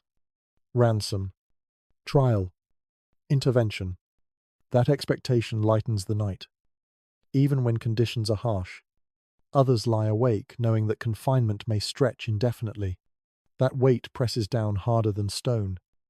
Sleep responds to this difference. Hope eases rest. Uncertainty sharpens wakefulness. You feel this in the way bodies around you move. Some settle quickly, others twitch. Restless, unable to surrender. The guards know these distinctions too. They speak differently to different people. Their tone shifts. Orders soften or harden. At night, this difference is felt more than seen. A door opens for one and not another. A name is spoken quietly. You do not resent it exactly. Resentment takes energy. You observe and file the information away. Understanding the hierarchy helps you predict the night. It tells you whose space is safer, whose warmth might be more available, whose rest is less likely to be disturbed. There is an unspoken agreement among prisoners to respect these boundaries. Challenging them invites trouble. Order, however uneven, is preferable to chaos. You listen as someone with status coughs once, and a guard responds by bringing a cup of water. The exchange is quick, efficient. The cup does not come your way. You do not expect it to. This unevenness does not feel dramatic. It feels ordinary. That is what makes it unsettling. Inequality is woven into the fabric of the place, as natural as dampness and cold. Some later writers imagined dungeons as places where all men were equal in suffering. The reality was more layered. Suffering varied. Comfort was rationed according to value. You close your eyes again, letting the sounds fade. Thinking too much about difference keeps you awake. You focus instead on your breathing, on the weight of your body against the floor. Still, the awareness remains, even in sleep. It shapes dreams. You dream of doors opening for others while you remain still. You wake with a tightness in your chest that has nothing to do with cold. You adjust your cloak, pulling it closer. The fabric is thin, worn. It has done all it can. You thank it silently. Then let the thought go. Night continues. Indifferent to rank. Cold does not discriminate. Damp does not pause for titles. In that sense, there is a rough fairness here. Stone takes from everyone eventually. You settle back into shallow rest, carrying the knowledge that while status may soften the edges, it does not remove them. Down here, sleep remains fragile for all. And with that understanding, you let your body sink again into stillness, taking what rest you can, leaving comparisons behind. Because morning, whenever it arrives, will ask the same thing of everyone. You lie awake longer than you intend, not because of the cold or the hunger this time, but because of a question that keeps circling back. You feel it pressing gently at the edge of your thoughts, never demanding an answer, just refusing to leave. Is this meant to hurt? The dungeon does not speak. It does not explain itself. It simply exists. Stone and damp and darkness layered together. Yet the question lingers. Were nights like this designed to punish? Or were they simply the result of indifference? You think back over the details you have noticed. The lack of beds, the thin straw, the cold that seems to soak into bone. None of it requires effort from those in charge. No extra cruelty is added. And yet, the effect is relentless. In some places, medieval law treated imprisonment as a temporary measure, a holding space, not a sentence. Punishment came later. Fines, public humiliation, physical penalties. From that perspective, the dungeon was not meant to break you. It was meant to contain you. But intention does not change experience. Whether designed or neglected, the result feels the same when you are lying on stone at night. You shift slightly, feeling the familiar ache in your shoulder. The chain allows just enough movement to remind you that you are still restricted. That reminder feels deliberate. Restraint is not accidental. Someone decided where the iron would sit. Guards enforce silence at night. Not always harshly, but consistently. Noise brings response. Stillness brings neglect. This pattern trains behavior. You learn what is acceptable without being told. That feels intentional too. At the same time, there are signs of care, however minimal. Straw replaced. If irregularly, a door opened for a sick prisoner. Extra straw during severe cold. These gestures complicate the picture.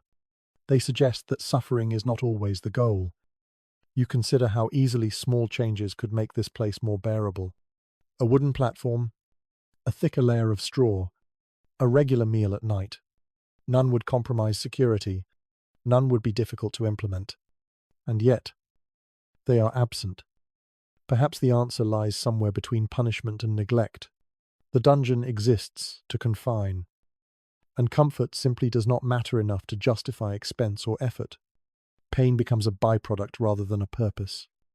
Your body responds to this thought with a familiar heaviness. Debating intention does not warm you. It does not soften the floor. Still, the question persists because humans search for meaning even in discomfort. You listen to the space again. Someone shifts, muttering softly. Another sighs. No one speaks aloud. Conversations like this happen only inside your head.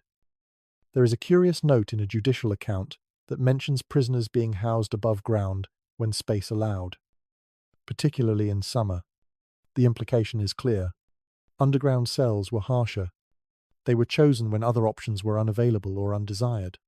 That choice carries weight. You breathe slowly, letting the thought settle. Whether intentional or not, the dungeon teaches the same lesson every night. You are not the priority. Your sleep is not protected. Your comfort is irrelevant. This realization brings a strange calm. Fighting for comfort feels pointless when the system does not recognize it as a concern. Accepting that frees a small amount of energy. You stop expecting more. Sleep edges closer as your thoughts simplify. Cold, stone, breath. These are concrete. Motive is abstract. Abstract thoughts keep you awake. You curl slightly, seeking the least painful alignment. Someone nearby shifts too, responding to the same instinct. Bodies adjust, settle, then grow still again. Dreams come more easily now, perhaps because your mind has let go of the question. In the dream, you are standing in a corridor much like this one, but the walls are wood instead of stone.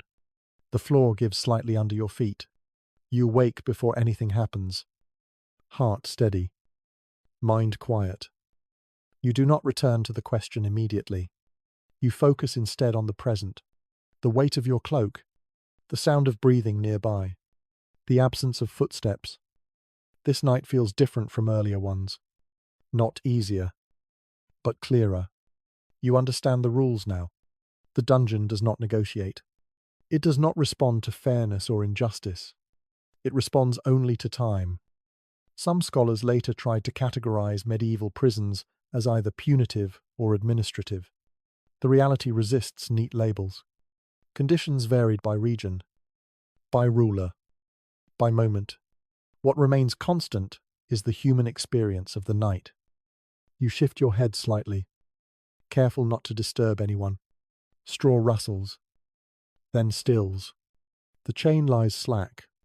Your breathing slows. The cold remains, but it no longer surprises you. Hunger hums quietly, but it does not dominate. Illness hovers at the edge of awareness, but it has not claimed you tonight. You accept this small victory without celebration. Acceptance itself is enough. As sleep takes hold again, your body relaxes into the pattern it has learned. Rest will come in fragments. That is how nights work here. You no longer fight that rhythm. You move with it. The question of punishment fades into the background, unresolved but quieter. Perhaps that is the closest thing to an answer you will get. You drift again, carried by exhaustion rather than comfort, letting the stone hold you as it always has. Intention no longer matters. Only endurance does. The itching begins before you fully notice it. At first, it feels like a single point of irritation along your calf. Easy enough to ignore. You shift slightly, and it fades. A moment later, another sensation appears near your shoulder, then your wrist. Small, persistent reminders that the straw beneath you is not inert. You resist the urge to scratch. Scratching breaks stillness, and stillness has become your closest ally. Instead, you focus on breathing, hoping the sensation will dull on its own. Sometimes it does. Sometimes it moves elsewhere, as if testing your patience. Straw seems harmless from a distance. Dry, pale, almost clean. Up close, it tells a different story. It cracks, sheds, harbors life. Fleas thrive here. So do lice. They travel easily between bodies and bedding, indifferent to status or guilt. Medieval people were familiar with this problem. Accounts from households and monasteries mention vermin frequently. Treated as an inconvenience rather than a crisis, cleanliness helped, but only to a point. In prisons, where washing was rare and bedding older, infestations were expected. You feel another itch, sharper this time, just above your ankle. The chain limits your reach. You flex your foot instead, hoping the movement will distract your nerves. It helps for a moment. Then the sensation returns. Slower but more insistent. Your skin feels sensitive, almost raw. Dampness worsens it, softening skin and making it easier for irritation to take hold. Each bite leaves a tiny sting that lingers longer than it should. You imagine small red marks blooming across your body, though you cannot see them. Someone nearby shifts and mutters softly, perhaps reacting to the same discomfort. The sound is brief, then swallowed by the night. No one complains aloud. Complaints have no audience here. There is a curious detail recorded in a later prison account describing prisoners rubbing ash into their clothing to deter insects. Whether this was common in medieval dungeons is uncertain, but the idea reveals ingenuity born of desperation. When relief is unavailable, people improvise. You consider scratching again, then decide against it. Scratching leads to broken skin. Broken skin invites infection. Illness is already close enough without invitation. Instead, you press your palm lightly against the itchy area, applying pressure without friction. This dulls the sensation slightly. You hold it there, breathing slowly, waiting for the urge to pass. Sleep becomes even more fragmented now. Each time you begin to drift, a new itch pulls you back. The cycle repeats, frustrating and exhausting. You find yourself hovering in that shallow space where consciousness never fully recedes. Your mind wanders, then snaps back to the present when another sensation flares. Patience becomes a skill. You learn to endure without reacting, to let discomfort exist without engaging it.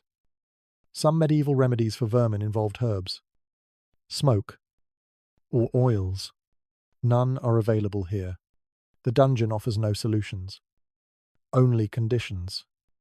You shift your weight slightly, changing how your body rests on the straw. The movement redistributes pressure, crushing some stalks, exposing others. The relief is temporary, but welcome. You listen to the sounds around you again. Breathing, dripping water, a faint scuttle somewhere along the wall. The night continues its quiet work. Your thoughts grow slower, heavier. Even irritation loses its sharpness as exhaustion deepens. Sensations blur together. Cold, itch, hunger. They form a single, dull presence rather than separate problems. Eventually, you scratch without fully realizing you are doing it. Just once. Quick and restrained. The relief is immediate but brief. You stop, chastising yourself silently, then let the thought go. Guilt serves no purpose. Sleep comes again in short bursts. You drift. Wake to an itch. Drift again. Time stretches thin. Minutes feel long. Hours feel indistinct. You imagine what it would be like to lie on clean straw, freshly laid, dry and sweet-smelling. The thought feels indulgent. You abandon it before it sharpens longing. Your body adapts, as it always does. The itching fades into the background, not because it stops, but because your attention can no longer spare the energy to track it. You breathe slowly, letting awareness dim. Another shallow sleep takes hold, carrying you forward without ceremony. When you wake again, stiffness and cold greet you first. The itching lingers. Quieter now. You adjust your position once more. Careful. Practiced. In this place, even vermin become part of the night's language. Another challenge to endure. Another reminder that sleep here is never simple. And so you settle again, patient in your discomfort, letting the night pass over you as best it can. The night deepens, and with it comes a quieter kind of sound. Not coughing, not footsteps, words. Soft, careful, barely shaped as they leave the mouth. You realize after a moment that someone nearby is praying. The voice is low enough that you cannot make out the language at first. It might be Latin. It might be a regional tongue, shaped by habit rather than training. The cadence matters more than the meaning. Slow, even, repeated. Each phrase lands gently, then dissolves into the damp air. You do not turn your head. Prayer here is private, even when spoken aloud. To acknowledge it feels intrusive. You listen instead, letting the rhythm wash over you. In medieval life, prayer structured time, bells marked hours, words framed mornings and nights. In confinement, prayer becomes untethered from schedule. It appears when fear rises, when sleep fails, when the mind needs something solid to hold on to. You notice that the words are repeated exactly, over and over, not rushed, not embellished. This repetition feels deliberate. Familiar phrases require less effort. They steady breathing. They give the night shape. You find yourself matching your breath to the rhythm without meaning to. Inhale, exhale. The prayer continues, and your body responds to its calm even if your mind resists. Some prisoners were deeply religious. Others were not. Yet even those who doubted or questioned often turned to prayer in places like this. Not always out of belief, but out of need. Words spoken softly in the dark remind you that you are still human. There is a lesser-known note in a prison inventory listing rosaries confiscated from certain inmates and returned later. The reason is not given. The fact that they were returned suggests that even authorities recognized the role such objects played in keeping prisoners manageable through the night. You touch your own chest unconsciously, as if checking for something that is not there. A token, a cross, a scrap of parchment. Many prisoners carried nothing. Others clung to small items as anchors against the dark. The prayer pauses, then resumes. This time, another voice joins it, quieter still. The two do not align perfectly. One lags behind the other. The overlap creates a gentle blur of sound, neither voice dominating. You feel tension ease slightly in your shoulders, not because the night has improved, but because something within it has softened. Prayer does that. It narrows focus. It reduces the future to the next phrase. You consider saying something yourself, a prayer learned long ago, or simply a phrase repeated until it loses meaning. You hesitate. Words feel heavy tonight. Silence has become comfortable. Instead, you listen. The prayers drift, fade, then return again. Someone stops. Someone else continues. The sound ebbs and flows like breath. Not all prayers are for deliverance. Some ask only for endurance, strength for the night, peace of mind. Others are less structured, more like whispered confessions, regrets spoken into darkness without expectation of response. You imagine the faces around you, eyes closed, lips barely moving, each person carrying their own fear, their own hope. Prayer becomes a way to exist alongside others without touching. There is debate among scholars about how common prayer was in medieval prisons, particularly among those accused of secular crimes. Some argue it was constant, Others suggest it has been overstated in later accounts. What is clear is that in moments of enforced stillness, words were one of the few tools available. The prayer stops again. Silence settles in its place. But it feels different now. Less empty. The night seems wider, as if the walls have stepped back slightly. You breathe out slowly, letting your body sink into the floor once more. The cold remains. The damp remains. But the edge has dulled. Sleep approaches in a gentler way this time, not forced by exhaustion, but invited by calm. Your thoughts slow. The urge to monitor every sensation fades. Images surface briefly. Candlelight flickering on stone. Hands folded together. A voice speaking softly without fear of interruption. These images do not last, but they leave a residue of warmth. You drift. When you wake again, you are not sure what brought you back. The prayer has ended. The cell has returned to its usual soundscape. Drips. Breathing. Stillness. Yet something lingers. A sense that the night has moved forward. That time has passed in a way you could feel rather than measure. You lie quietly, letting sleep return on its own. There is no rush. The night will take as long as it takes. And so you rest again, carried not by comfort, but by rhythm, breath, silence, stone, words spoken and released. For now, that is enough to hold you until the next waking moment arrives. Sleep finally takes you somewhere unfamiliar, not deep, not peaceful, but different from the half-rest you have learned to accept. Your body remains heavy on the stone, yet your mind begins to loosen its grip on the room around you. The dungeon does not vanish. It fades. Images arrive without invitation. They do not follow logic or order.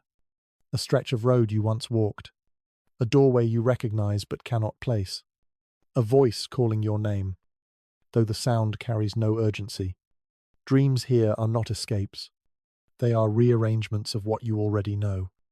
You become aware that the dreams are shaped by constraint. You do not run. You do not climb. Movement feels limited even in sleep. Your mind remembers the chain.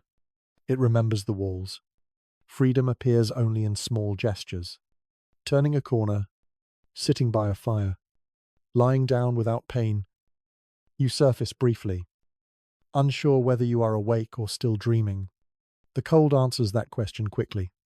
Your body reminds you where you are. The dream dissolves, leaving behind a faint sense of loss. You drift again. This time, the dream holds longer. You are inside a room that looks ordinary at first. Wooden walls, a low ceiling. The floor feels solid but forgiving. You lie down and wait for the familiar ache, but it does not come. The absence feels startling. You wake abruptly, heart steady but alert. Dreams in confinement behave differently. They borrow heavily from memory and scarcity. Medieval writers sometimes describe dreams as messages or warnings. Others viewed them as the body processing imbalance. Down here, they feel more like rehearsals for comfort that no longer exists. You breathe slowly, allowing sleep to approach again. It does, cautiously. In the next dream, you are not alone. Other figures sit nearby, close enough to share warmth, but far enough to leave space. No one speaks. No one needs to. The quiet feels intentional. You recognize some faces. Others blur before you can name them. You wake with the image still present, then feel it slip away as sensation returns. Stone presses against your back. Damp air clings to your skin. The dream leaves no trace except a brief easing of tension in your chest. You lie still, eyes closed, testing whether sleep will return on its own.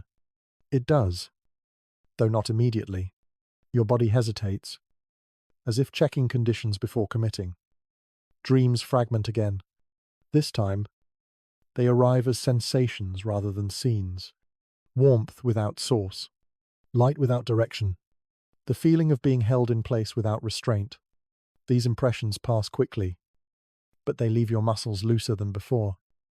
There is a long-standing question among historians about how imprisonment affects dreaming. Some believe that extreme environments suppress dreams entirely. Others argue the opposite, that deprivation intensifies them. The evidence is scattered, drawn from later memoirs and indirect accounts. What seems clear is that dreams in confinement rarely offer relief. They mirror need more than desire. You wake again, but gently this time. No jolt, no panic, just awareness returning, layer by layer. You feel the chain, the floor, the presence of others nearby. None of it surprises you. Your breathing remains slow. Your heart does not race. This is new. Something has shifted, however slightly. Perhaps your body has learned that constant alertness costs too much. You rest in this waking state for a while, eyes closed, not sleeping, not fully awake. This in-between space feels safer than either extreme. You are aware enough to respond if needed, relaxed enough to conserve energy. Eventually, sleep returns without ceremony. No dream accompanies it this time, just darkness within darkness, a pause in thought. When you wake again, your limbs feel heavy but less rigid.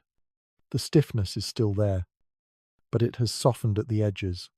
You stretch as much as the chain allows, then stop. Even this small movement feels risky, but your body needs it. The night has progressed. You can feel it, even if you cannot see it. Something about the air has changed. The cold remains, but it no longer sharpens. The dampness feels settled rather than active. You close your eyes once more, letting rest take you again. Dreams do not return. Instead, you sink into a deeper quiet, the kind that does not show images, only absence. This rest does not last long, but it lasts long enough. When awareness returns, you carry with you a faint echo of the dreamless space. It lingers like warmth remembered after it fades. You lie still, breathing evenly, accepting the rhythm you have been given. Sleep and waking, dream and absence, constraint and brief release. Here, even dreams are shaped by stone. And yet, they arrive anyway, stubborn and human, slipping through cracks the dungeon never intended to leave open. For now, that quiet persistence is enough to carry you forward into whatever remains of the night. You sense the change before you can name it. The air feels different. Not warmer, not lighter, just altered in a way that nudges you toward awareness. Something has shifted beyond the walls, even if the dungeon itself remains the same. This is what passes for morning here. Your eyes open, though there is nothing new to see. Darkness still holds the space. The slit of a window, if there is one, offers no light yet. And still, your body knows. The night has thinned. Time has moved forward. You stretch as much as the chain allows. Careful and deliberate. Muscles protest softly, sending dull aches through shoulders and hips. You welcome the sensation. Pain confirms that circulation is returning, that you are still responsive. Around you, others stir as well. Not all at once, but in small signs. A sigh, a cough, the soft scrape of straw as someone shifts position. Morning announces itself through bodies rather than light. You sit up slightly, bracing yourself with one hand. The stone floor feels colder now than it did during the night. Or perhaps you are simply more aware of it. Sleep dulled sensation. Waking sharpens it. Your breath fogs faintly. You watch it for a moment, then stop. There is no need to mark the air anymore. The day will do that for you soon enough. Hunger returns more clearly now. During the night, it hummed quietly, never quite letting you forget it. In the morning, it speaks louder.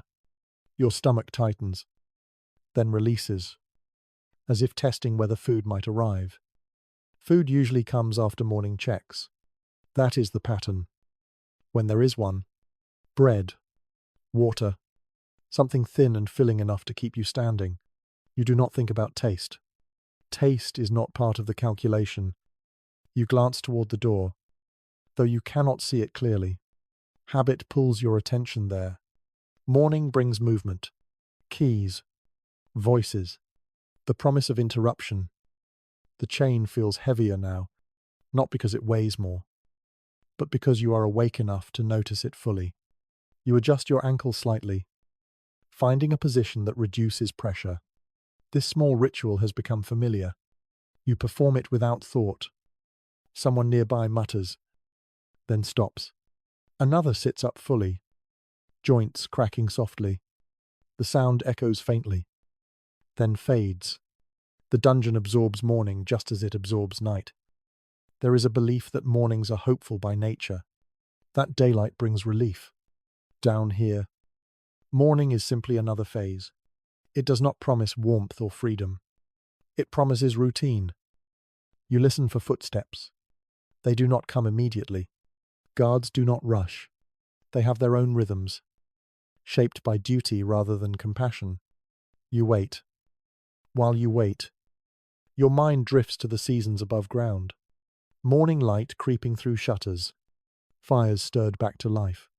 People stretching in beds, complaining about the cold even as they rise from blankets. The comparison feels distant, almost unreal. You shake the thought away gently. Longing costs energy.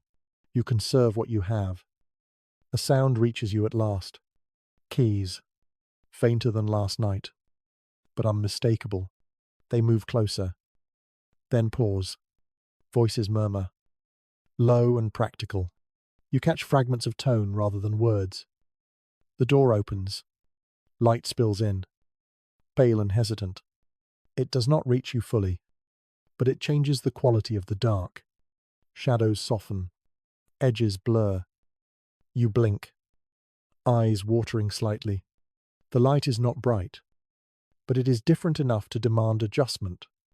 Your body reacts before your thoughts catch up. The guard steps inside, torch held low. His presence feels larger in the morning. At night, guards pass through. In the morning, they linger, they count, they assess. You remain still, hands visible. Posture neutral. This is not submission. It is practicality. Morning checks are easier when you give no reason for delay. The guard's gaze passes over you without comment. He moves on, checking others. Someone speaks quietly, perhaps asking for water, perhaps complaining. The guard responds with a short phrase. Nothing changes. Bread arrives shortly after, not directly to you, but distributed along the row. When your turn comes, a piece is placed within reach. Hard, dry, a oui. You pick it up slowly, careful not to move the chain too much. The first bite is always the same, resistant, then yielding. Your jaw works steadily, conserving energy. You chew thoroughly, not because it tastes good, but because swallowing dry bread too quickly can cause discomfort. You drink when water is offered. The cup is passed hand to hand. You take a careful sip, then another. The water is cold. It sits heavy in your stomach, then settles. Morning eating is quiet. No one speaks unless necessary. Sound draws attention. Attention slows the process. Everyone wants it finished. When the guard leaves, the door closes again. Light recedes, but not entirely. A faint glow lingers at the edges of the cell. The day has begun, even if you cannot see it. You lean back against the wall, letting your body rest after the small exertion of sitting upright. The bread dulls hunger slightly, not enough to satisfy, but enough to take the edge off. Sleep does not return now. Morning does not invite it. Your mind remains alert. Tracking sound. Anticipating the next movement. You think about how sleep fits into the day ahead. Short rests. Brief dozing when the cell quiets. Nothing like the long stretch of night. Daytime sleep is lighter, more cautious. Some accounts suggest that prisoners slept more during the day than at night, catching fragments of rest whenever guards were less active. Others suggest the opposite, that daylight kept people too aware to rest. As with so much here, it depended on place and circumstance. You adjust your position again, settling into a posture that supports your back. The wall is cold, but it offers something solid to lean against. You let your head rest briefly, eyes closing without expectation of sleep. Your body hums with fatigue, not the crushing exhaustion of the night, but a steady, manageable tiredness. You can function with this. You have learned to. Morning does not free you. It simply resets the cycle. Cold, hunger, waiting. But there is something grounding about that reset, a sense that time continues. Even here, you open your eyes again, breathing evenly. The day stretches ahead, undefined but real. You do not know what it will bring. You only know what it will not bring. Comfort, privacy, ease. Still, you are here, awake, breathing, enduring. And for now, that is enough to carry you forward, one slow hour at a time, through a day that looks much like the last, until night returns and sleep must be negotiated all over again. As the day settles into its quiet routine, another difference becomes clearer, one that does not announce itself loudly but shapes every hour that follows. You notice how the cell is divided, not by walls or bars, but by invisible lines that keep certain bodies apart. Men lie on one side, women, if they are here at all, are kept elsewhere. This separation is not always perfect, and it is not always kind, but it is intentional. Medieval authorities understood vulnerability in blunt, practical terms. Women in confinement faced risks that went beyond cold and hunger. Night amplified those risks, and sleep became something far more fragile. If women were held in the same complex, their sleeping arrangements were usually separate, sometimes behind another door, sometimes above ground, sometimes under closer supervision. The conditions were rarely better. Often they were worse.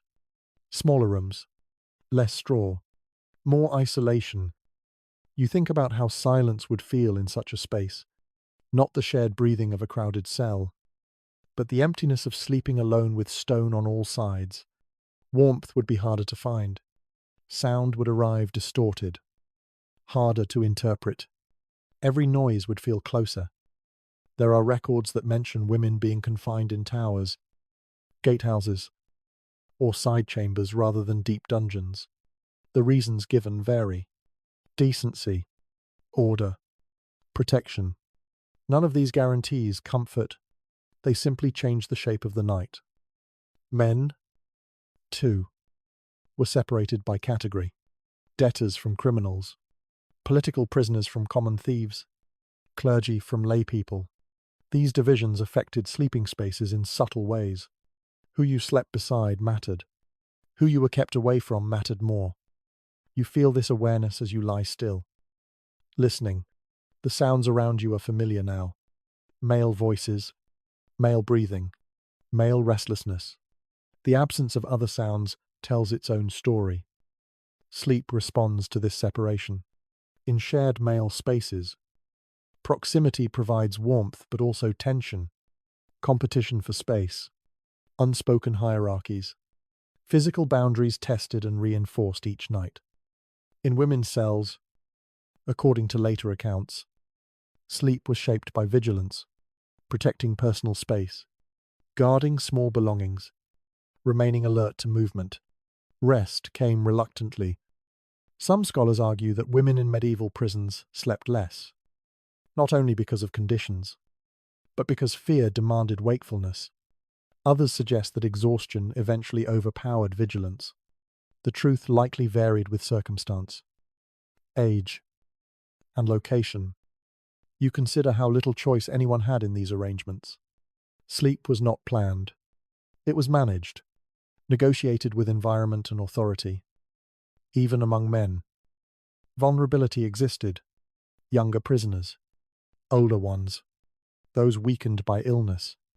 They slept more lightly, waking often, guarding their bodies, even in rest. The night did not offer equal safety to all.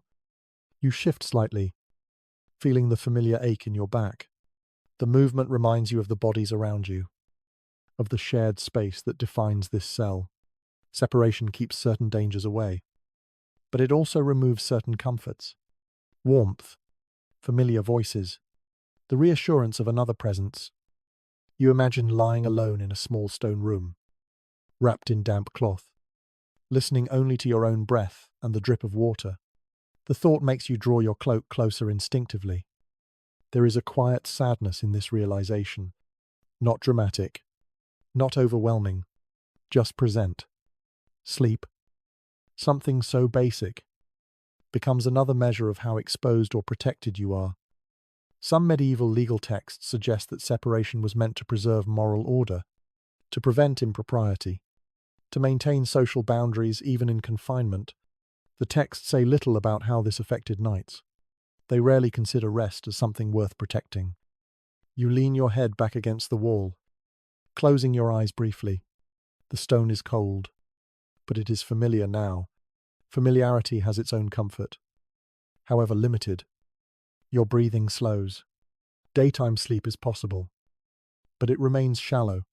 You rest without fully letting go, aware of movement, alert to sound. You drift for a moment, then wake again when someone nearby shifts. The interruption is minor, but it pulls you back. You do not resent it.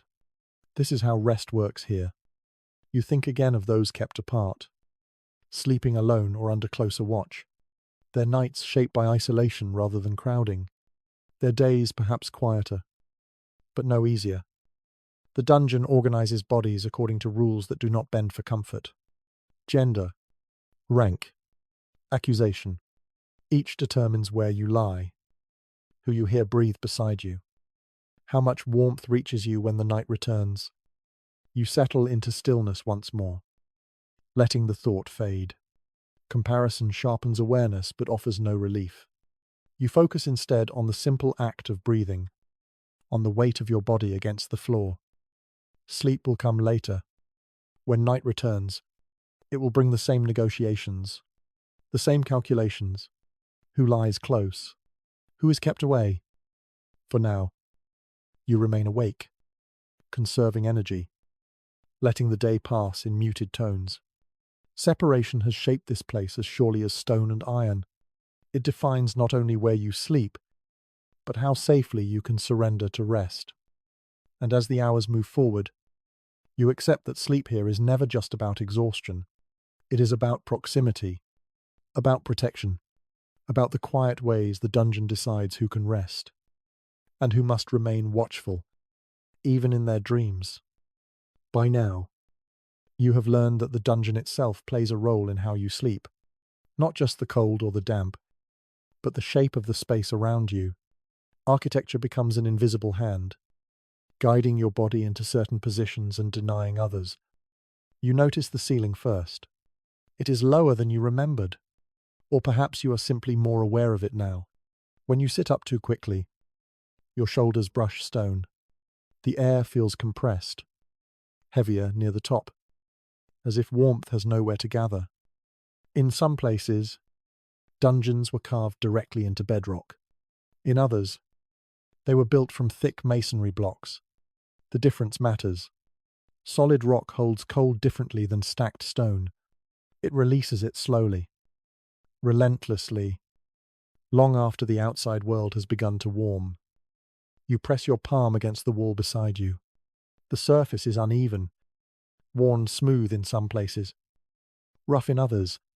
You imagine how many hands have rested here before yours, seeking the same reassurance, the same stability. Stone remembers pressure. It records it quietly.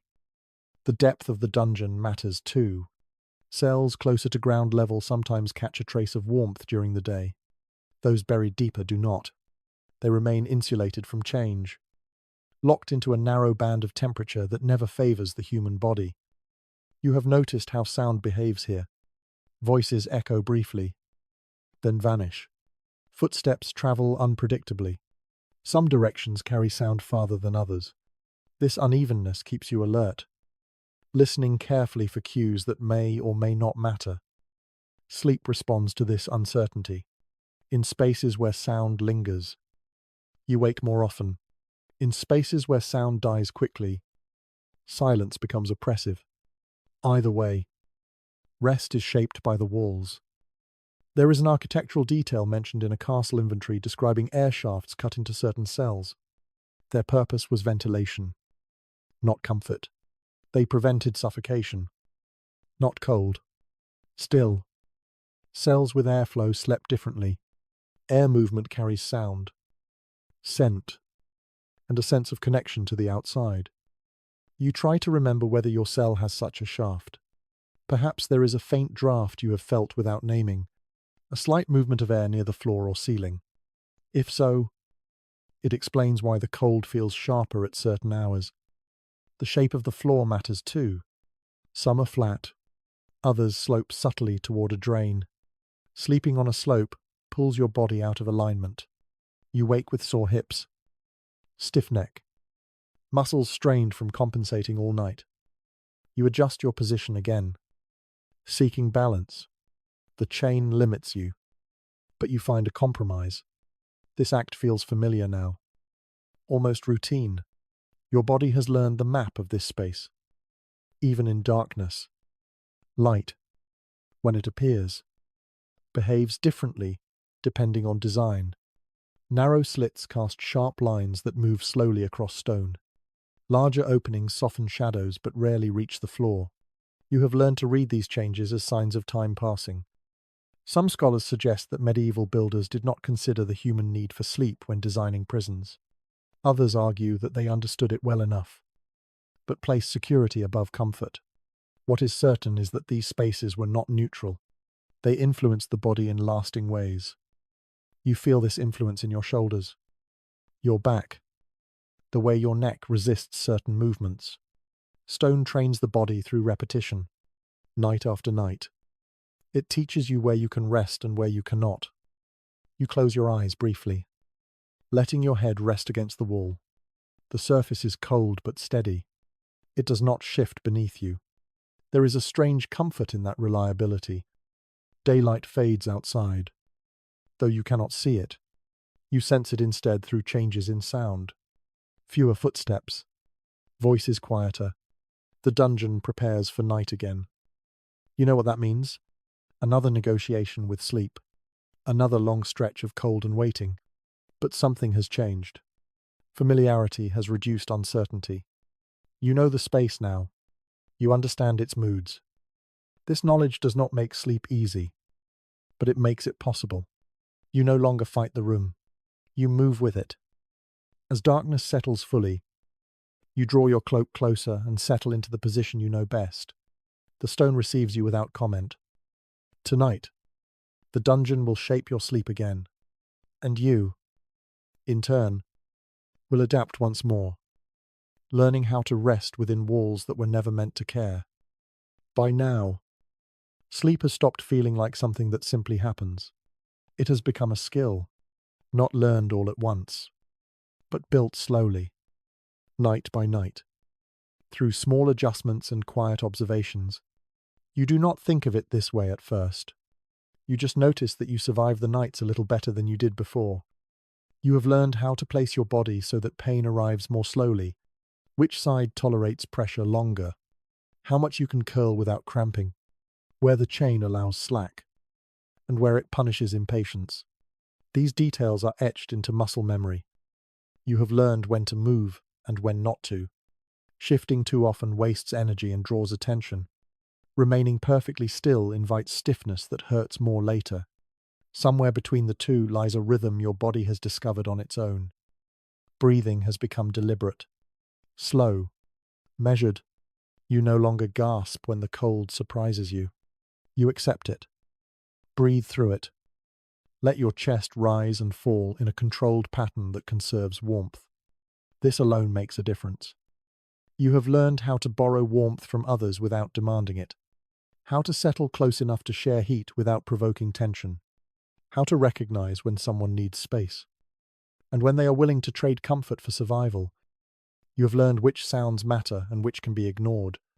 The drip of water does not require a response.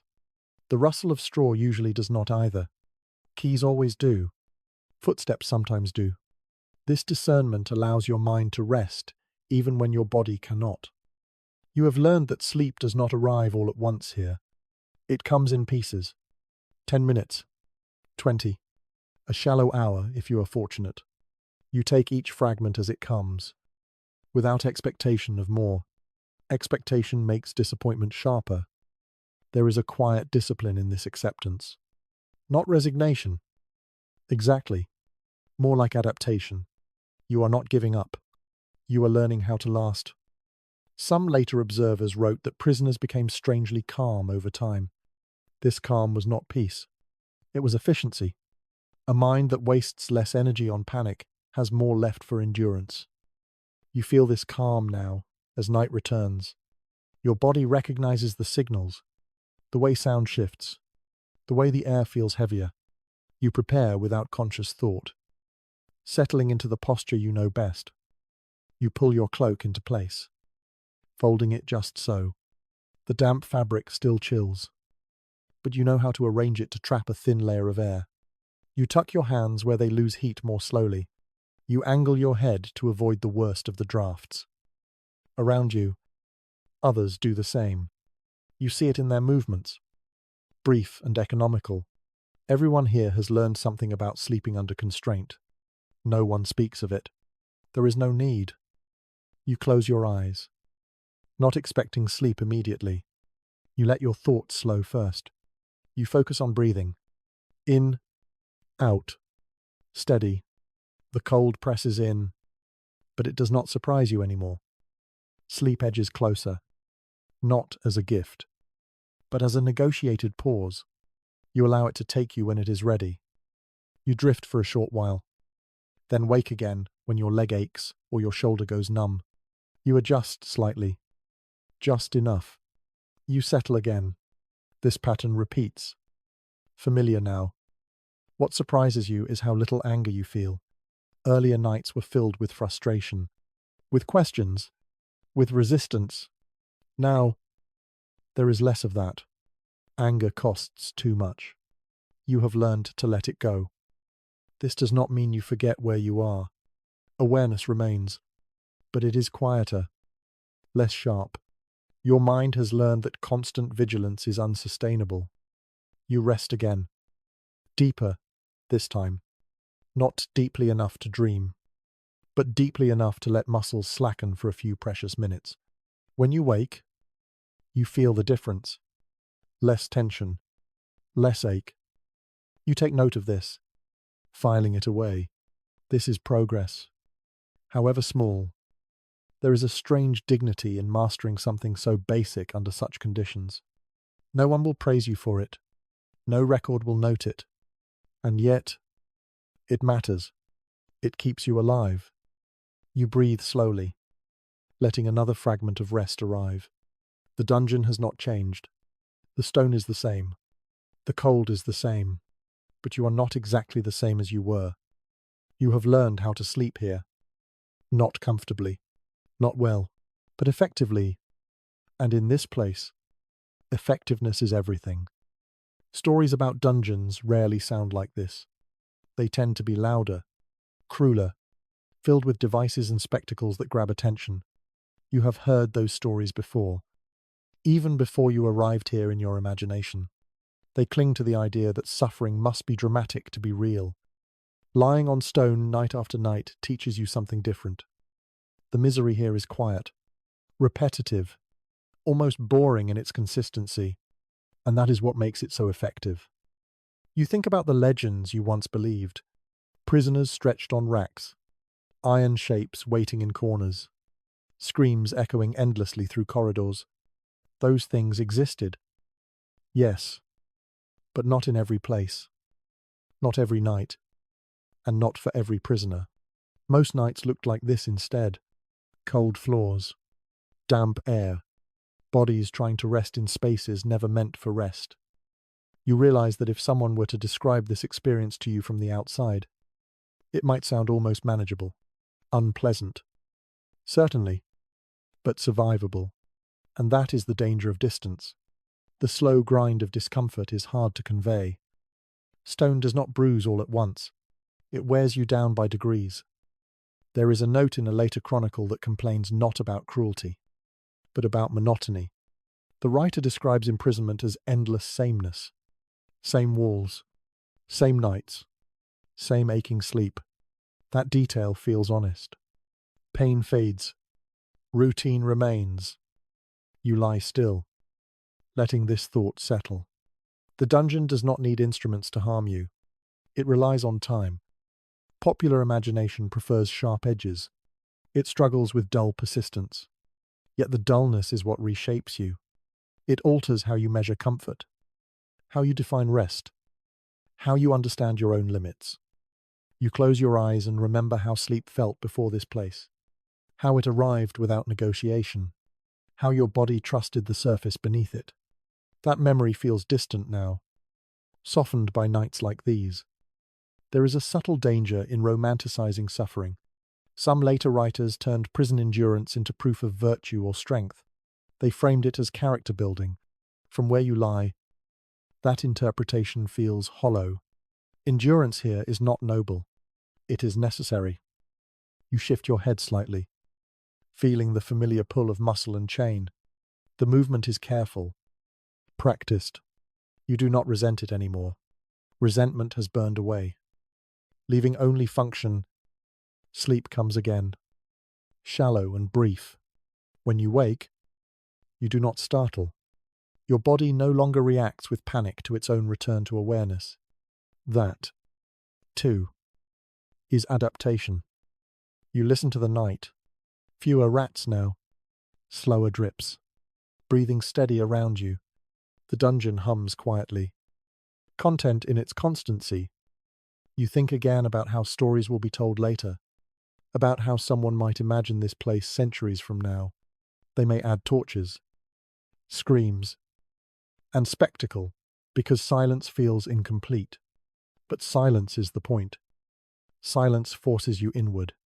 It removes distraction. It leaves you alone with cold, hunger, and thought. That is where the real work happens. Some historians have begun to question whether our image of medieval imprisonment says more about modern fears than medieval realities. The evidence suggests a spectrum of experiences rather than a single narrative. What you are experiencing falls somewhere in the middle. Not theatrical, not merciful, simply grinding. You breathe slowly, letting the thought pass. Analysis keeps you awake.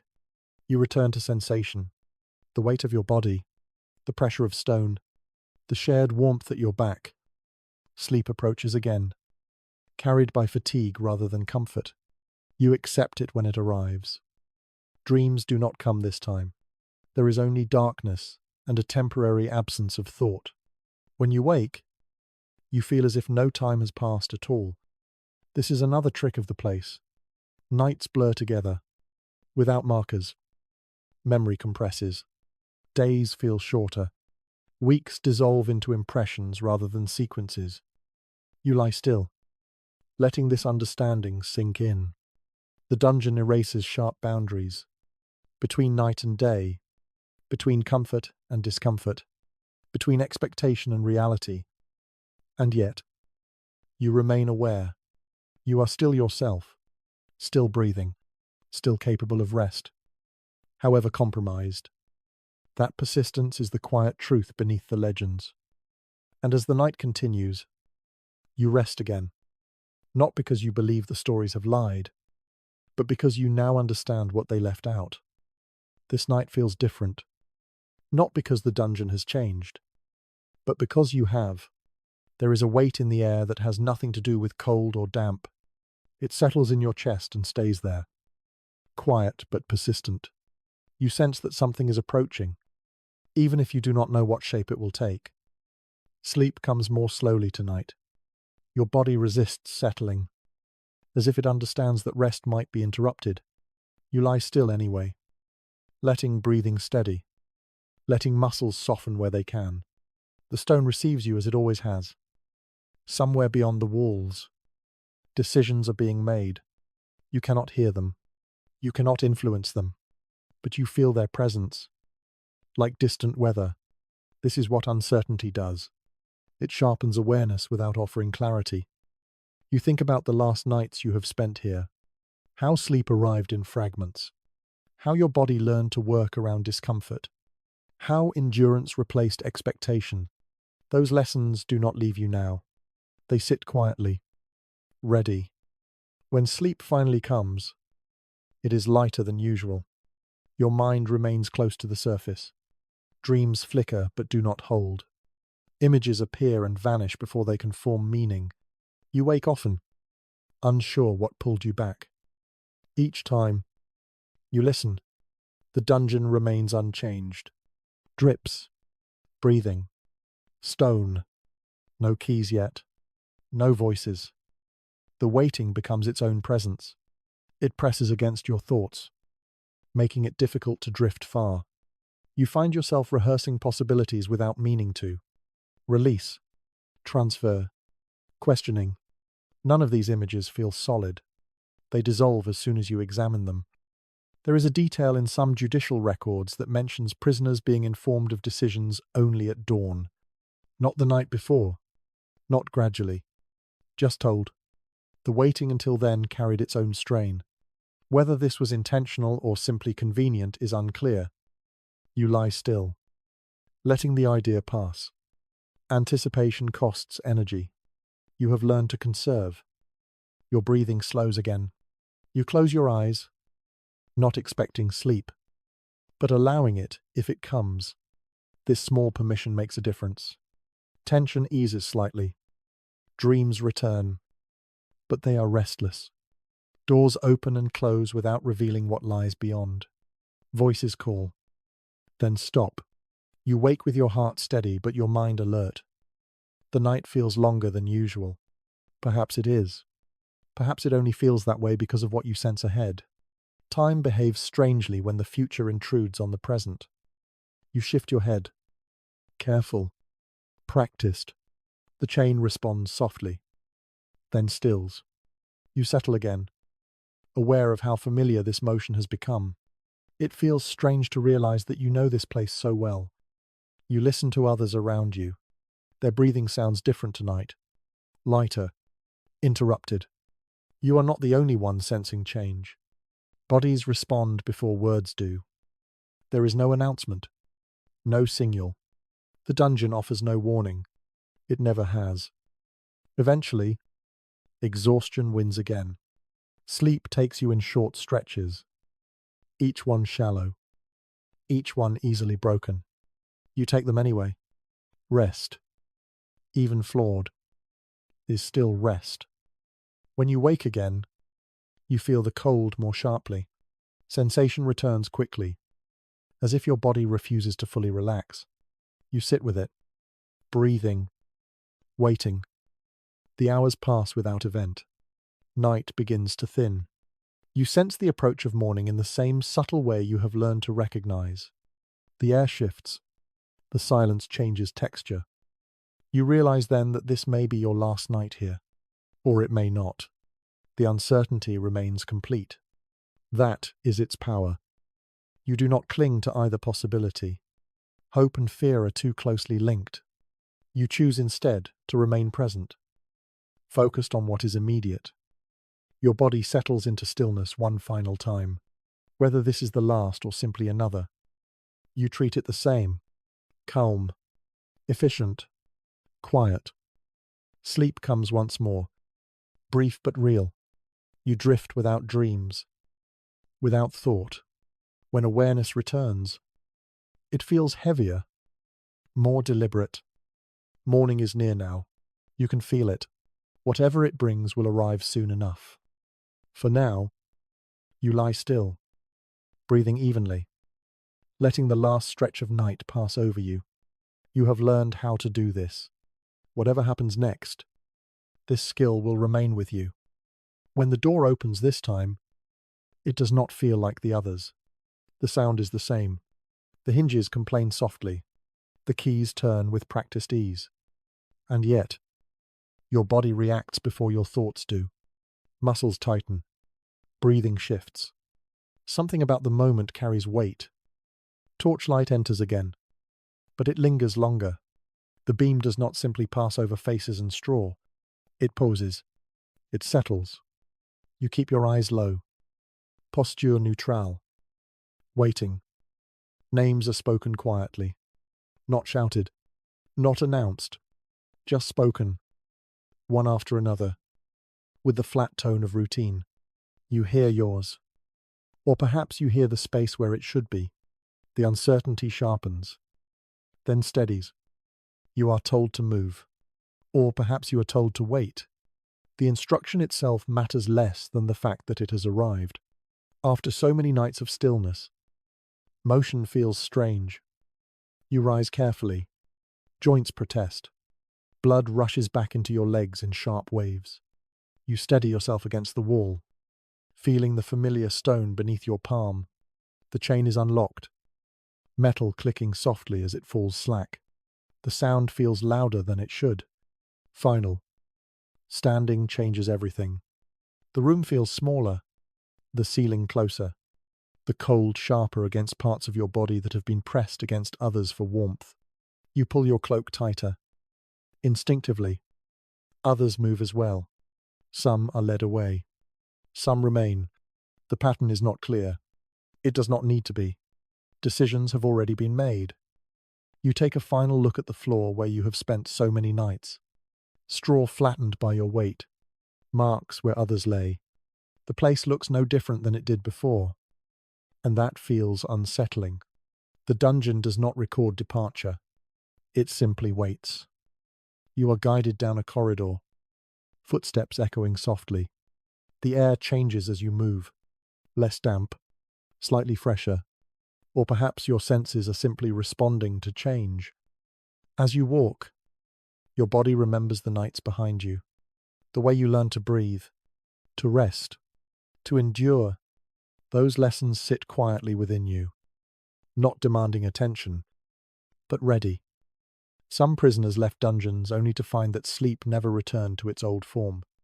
Even in beds, on wood, with blankets, their bodies woke often, listening for sounds that no longer mattered.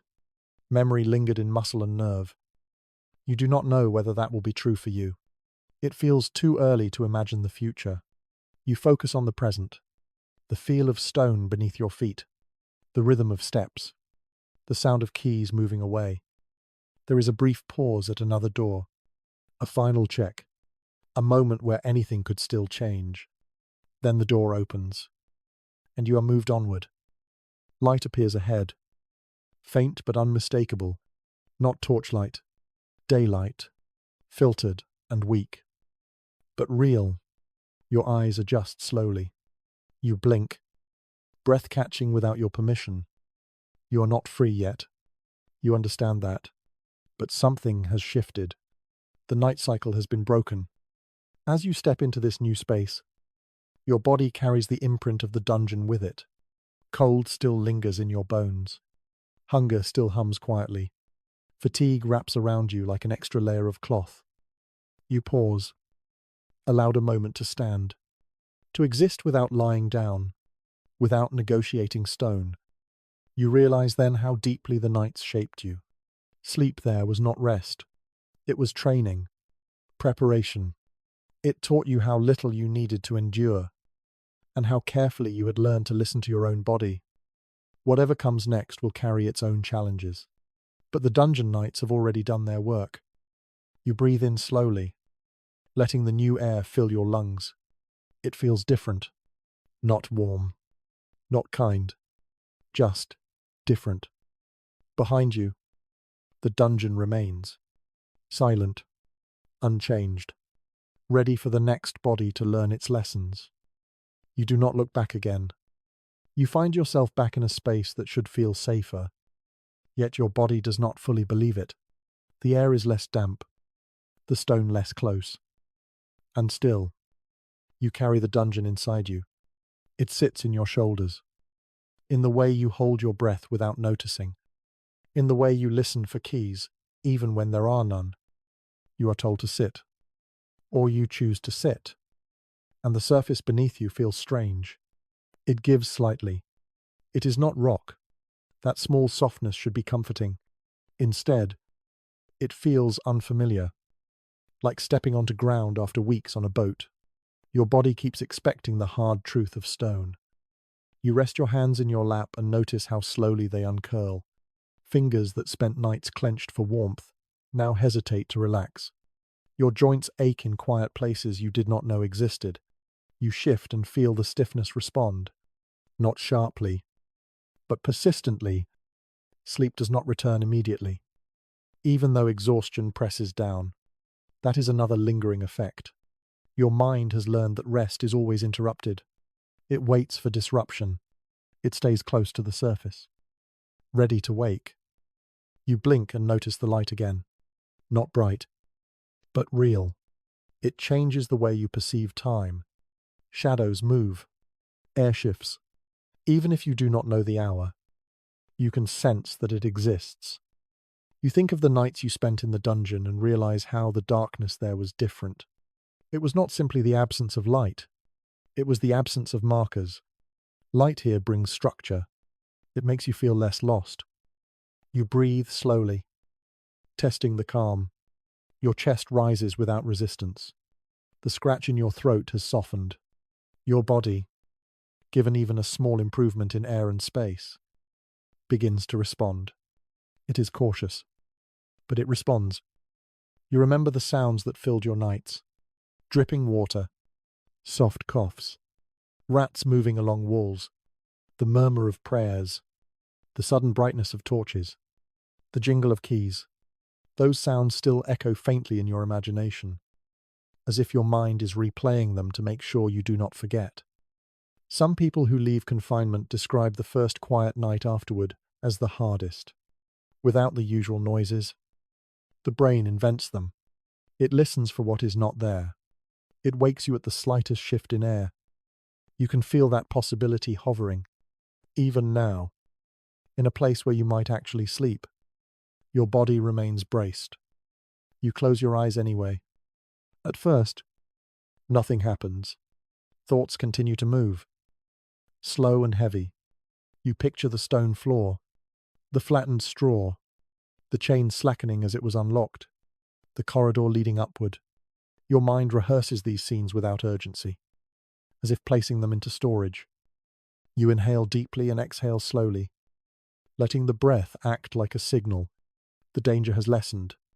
The night cycle has changed.